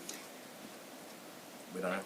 Well, I can't speak to their specific standard, but if they're directional drilling, boring, they're probably 3 feet. The other thing the advantage of microtrenching is that at that depth, you're generally avoiding other underground utilities. One of the other challenges with standard directional drilling and boring is that you tend to have more conflicts with other underground utilities like water, gas, etc. And you have to wait 3 years on Kelly Lane to get that stuff moved. And so, but to your point, just I'll say another standard provision of the right-of-way agreement is that if the city needs us out of the way for a municipal purpose, like maintaining or improving a street, then it's on us, given enough notice, to get out of the way at our expense. I'll just also mention, because it was mentioned, the right-of-way fee at 1%. Is standard. What we have generally agreed to with municipalities here in the area, save one, and that's the city of Austin, because it was our first one, and we kind of have a long-standing legacy there. But one thing to consider is that many providers, I don't know if it's the case with all your internet providers, are providing internet service under a statewide franchise for something other than internet service, whether it's cable or telephony or something like that. And they very well, let's say for the cable providers, they're giving you 5% franchise of their cable revenue, which, as you may know, is declining. If the city's like many others, they're probably giving you 0 for internet service. The 1% fee is a recognition that it would make a city more than whole than if we were, because we used to be in the cable TV business, we got out of it. we'd be making the city, as far as a franchise fee revenue, more than whole, because at the time, the 1% was more than the 5% that most cities were getting. And that revenue source is declining, and this one is going up. So once we've kind of done the math with other jurisdictions, they've kind of seen that, and perhaps they were more motivated because of their coverage. But What about the concerns we've heard from Thomas in particular, saying that there were agreements made, and I don't know if he was just talking in particular about we're going to do the analysis of the various different areas, but there were agreements made, and you've moonwalked away from those parts of the agreement. I think there's again, going back to the example where we say, okay, well, we'll give an effort to assess this, to give you a little bit more comfort with how we're going to do this. I think there's some fairness in saying, hey, we said we would take a shot at that. We weren't able to deliver. We tried to deliver something that would provide more information about when we thought we could be in the softscape versus the hardscape. But again, it just it was a level of effort that we just weren't prepared to go through at that time. So one of the things I'm hearing is that we've asked for a red line contract for a year now, and I'm the sense I'm getting is that we haven't gotten one because really your agreement that you're proposing is take it or leave it. Is that a correct assumption, or should we have gotten a red line agreement by now? I think it was more, we seemed to be so far apart on some core issues that it didn't make sense for us to flip a red line around when we knew. So you aren't willing to commit the time to work on the agreement? Oh, we would definitely do a red line. Well, no, I mean, you haven't. We would definitely do that. What we did in lieu of, that's true, council member. But what we did do is we had communications about the key issues where we were far apart. We wanted to see if we could Well, get you to redline the ones where we're close, and you note the ones where we're far apart, so we keep working on it. Yeah. And yeah, you haven't bothered to do that. We'd be happy to do that again, but we know we're so far apart. What we try to do is try to get ourselves closer to alignment on some of these key things, and then There's turn only around one way to get us closer, and that's to start walking, right? And we haven't taken any steps. And again, we as Thomas mentioned, we have had several conversations around these issues since then. We just haven't been able to get any closer. We're happy to provide a red line. It's just based on what I've heard from staff before. It's not going to be something that we would prefer for it to be something that the city manager could present as a recommendation for approval. Do you want me to give examples of where we've walked? Yes. I'd be happy to. Yeah, where Here's are we taking steps? here's a few points. We had concerns that Google has expressed authority to voluntarily exit the agreement without the city being able to do the same. Unilaterally. We don't really agree with that, but you know what? We said, you know what, council really wants this. And now I'm rethinking all of that, to be real frank. We conceded to that. Staff has concerns with the contract language allowing Google to assign the agreement to whoever they want without the city's ability to object or act. We conceded. Without the ability to exit or object to assignment of the agreement, as well as the standard surety, staff has concerns with the contract terms, which, does anybody know how many those are? 25 years. Staff conceded. Staff has concerns with the lack of language requiring response within a defined amount of time for damages within the right-of-way. You want us to concede on that one? Staff has concerns with the 1% franchise fee amount and projects that will grossly under-recover the administrative cost, because also they're asking that they don't pay permit fees. So I would say this. I could keep going. Yeah, and I think that's part of the problem. So I feel like we're trying. Well, but if it's not good enough, then how it's far not do you good want me enough. to go? And this is where I disagree with you. I don't think we're trying because we're saying this out loud, which obviously demonstrates to We them. demonstrated that we conceded those saying, points. I'm saying my opinion, and because if you're saying these things out loud and saying, "Hey, listen," and they're not even trying to work with us there. Are we really trying, or are we at a point where, hey, listen, we've given you all we're going to give. It is what it is. We think we're good without you anyway, and finally we can move forward. And that's my what I'm hearing is that part of this is pardon my French, a pissing contest. Because I don't see it that way. I'm hearing from people saying, hey, listen, we don't want to bring you back something because there's no way you're gonna sign it anyway. Why are we wasting the point? We can go ahead, as you put it, low hanging fruit. I'll go the I other mean, direction I mean, there what as well. I hear is And I've then- got to and take then it I or don't- leave it, I don't and I've see it. got And we're then- trying. And then I'm also hearing that, hey, listen, we're good. We have which is significant coverage. I thought that was a good point that Tom brought up. Like, there's a significant amount of coverage. We have other things right there as well. Why are we wasting our time with these folks regarding this conversation? And that's where, I mean, that's fine. That's fine to hear that and understand that, but that helps better understand why we're at today. Because, I mean, you're saying, hey, listen, they're not, how come you're not bringing stuff over to us? Well, I'm also hearing that we're saying, do we really, should this even be a priority? What I'm hearing is And I we can't give have any more. we have taken Yeah. steps. We have said, hey, what's it going to take to get you to the table? Hey, we'll give you this. Okay, we'll concede on that. We'll concede on that, and we're still not getting someone to even take a step, as far as I can tell. Yeah, So until those steps start coming our way, I think we're out of steps to take. I think it's a disservice to call it a pissing contest or refer to it as that. I think it. Yeah, we're all getting wet. If I was going to give a metaphor, it would be. Comes to me and says, "Well, I got this awesome little Tesla Roadster." I'm like, well, "No, I don't want an older car. I want a new car with a warranty. I want a new car with a warranty." And he's like, "Oh, but this one's electric." I'm like, "I didn't ask for an electric car. I asked for a new car with a warranty." And he's not saying, "Well, I got that," or willing to even talk about it. It's like this. What I'm hearing is that there's a, and I think John Michael said it. There's low hanging fruit in other places, and they had other deals to go to because people had 3% coverage or whatever, and maybe had a higher level of need. I won't call it desperation, but they had a higher level of need. We haven't hit that threshold, right?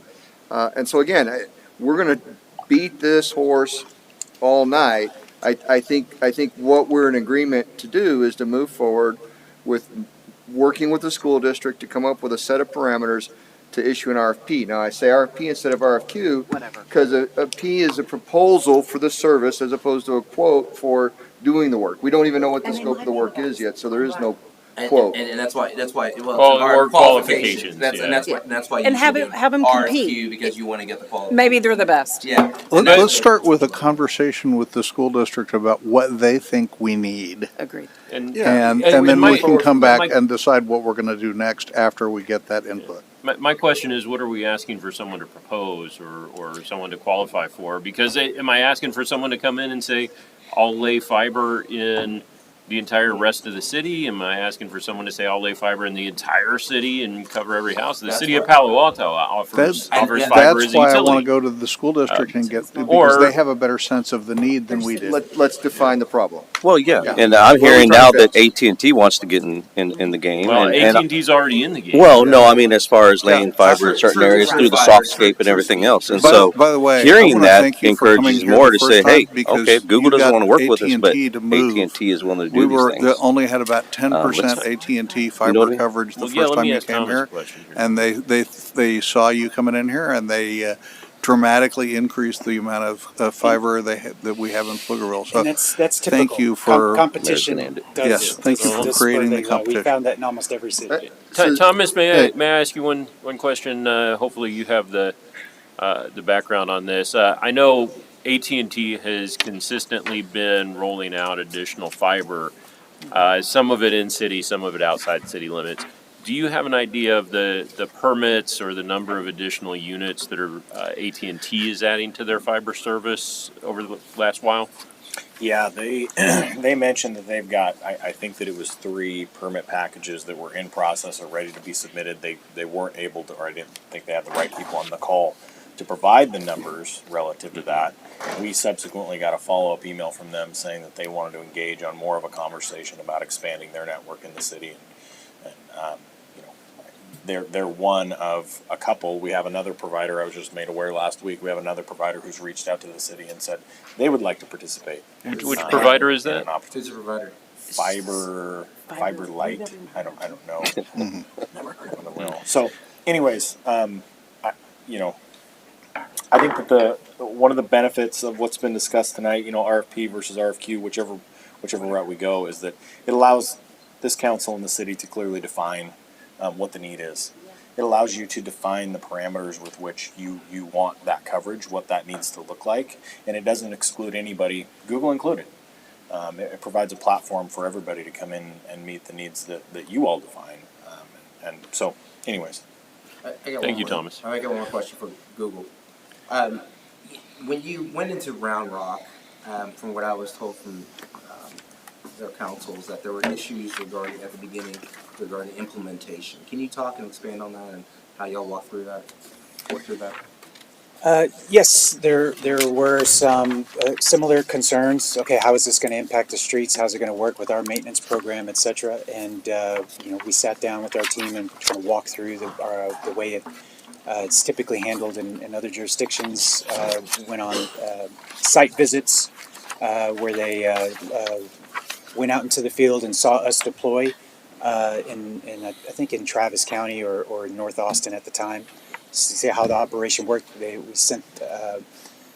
we identified some locations where we had deployed 7-8 years ago, so they could see the condition, how things held up, and they also had some conversations with some of their colleagues in other cities about the relationship and how it was to work with us, and eventually they got to a point where they were comfortable moving forward. And that's the typical experience, I would say, at least in my experience in counties. I think I'll say that the concerns expressed are typical and normal, but we've generally been able to walk through all of those and get everybody to a place where they're comfortable. So after the execution of the RFQ, RFP, or whatever we decide to go that route from there as well, do you still feel like there's an ability for your entity, if in fact you're the most responsive to what we're asking for, to work with our staff to get something implemented down here in Pflugerville? Yeah, as I mentioned, we think it's a great place to be. We're still very interested in serving this community. We think that, hopefully, even if it's not us, you'll identify partners, and we would suggest multiple partners because competition is a good thing. Multiple partners who are committed to building out the entirety of the city, because you don't want to leave any communities behind.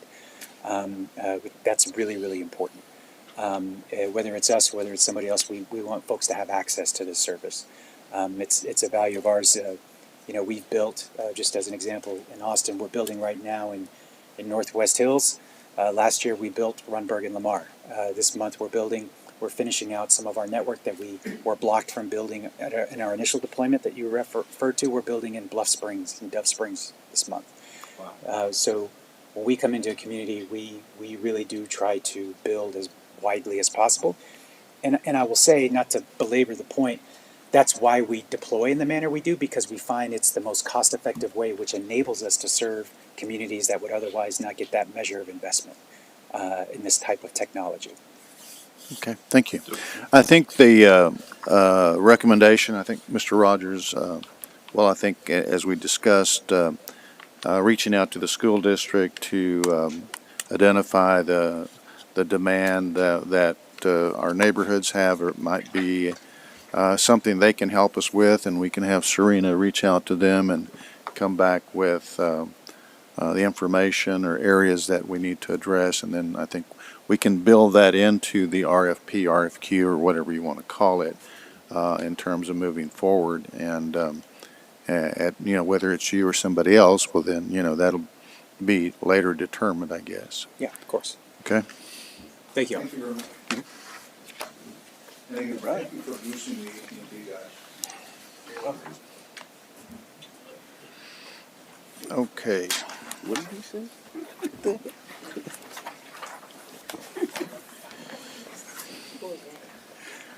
All right, we're at the end of our agenda with the exception of items pulled. Trista, if you would read the caption, please. Yes, starting with 5F, approving a memorandum of understanding with Pflugerville Independent School District to participate in a skills trades academy and authorizing the city manager to execute the same.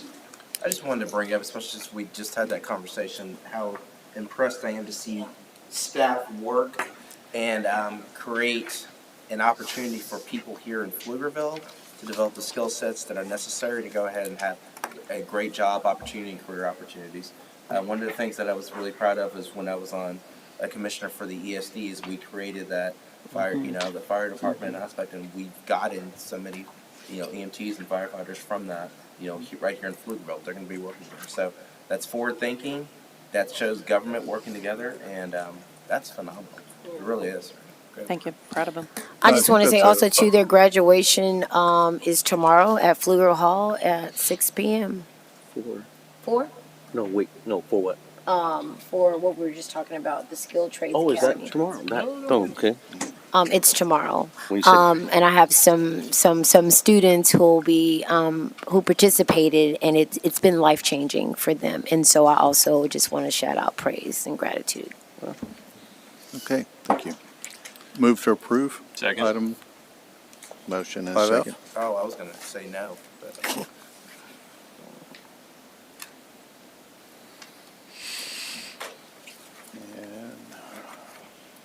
Motion, hold on.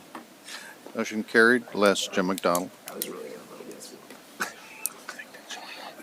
This is not the Texas legislature. You don't get to reach over and vote for the guy at the next Which desk. they do consistently.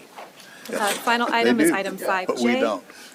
Approving the fire purchase standards. and installation of an ultraviolet sanitation system from Progressive Commercial Aquatics, Inc. at Scott Mincer Pool located at 901 Old Austin Hutto Road in the amount of $50,907.69 and authorizing the city manager to execute the same. Okay, so I wanted to know why the ultraviolet sanitation and sort of what this doodad is. Sure. How about doodad briefing from Shane Mize? Same thing that your dentist used. Good evening, Mayor and Council. You sure it's not good morning? You sure it's not good morning? A UV system is a sanitary mechanism that you can use in the pool system, and it eliminates 99% of germs and bacteria in the water. Scott Mincer Pool, as well as our other pool facilities, have so far done hyperchlorination, which is something most pool systems had been doing previously. Some had already gone to UV. We hadn't, and there wasn't anything requiring us to. Last year in our master plan, they identified that UV was something we should start to work towards, but the consultants probably knew what was coming around, which is every 3 years the CDC does a model aquatic health code update. And in the most recent update that happened late last year, they recommended that we do UV systems for all of our facilities moving forward. Now, any facility that was currently in place was grandfathered in until there was a major renovation. But our master plan specifically identified Mincer because aerated water leads to bacterial issues a lot. And most aerated waters are splash pad facilities and they don't have a lot of depth. But Mincer shares that aerated water with the deeper waters in Mincer Pool. And so this would be an addition, an add-on to the pump room. And it's once one cycle goes through, the whole system is currently then UV'd. We don't expect any delays in this procedure as far as opening up the pool facilities itself. Didn't we hear that about another pool facility? Yeah. This is why Right. we're doing this. Yes, sir. You didn't hear it from me, but you did hear it. Yes, sir. Okay, Just say approve. so it's just over the limit that requires y'all to come to council. You say this is part of the Centers for Disease Control? Yeah, as soon as Periodic update? CDC does it, the state legislature adopts it. We did our master plan in September, so we had already had a recommendation to start working towards it, and then November or so of last We year. were just a couple months ahead of the game. All right, and we could not do this because we could be grandfathered in. We could until we did a major renovation, but this body of water specifically, since it's sharing water, where No, I've it's spent a lot of aerated. time at Scott Mincer, Yes, sir. including every January 1st. Yes, sir, we see for the every last year. 500 years. Yes, sir. Because you're 500 years old. The mayor was there, I think. Was it year 3 you were there? No, that was year 467. Well, And of year course, 2025 Doug will went have there a bunch of UV times. water, so you'll be fine. All right, I make a so- motion to approve. Second. Second. Okay, Thank you. all right. All right, we gotta say call the Motion and a question. second. Call the question. Motion approved, blah, blah. You know he's privileged. Quasi Roberts, not actual Roberts. All right, that's it. Motion carried. Thank you very much. We're Just adjourned. saying.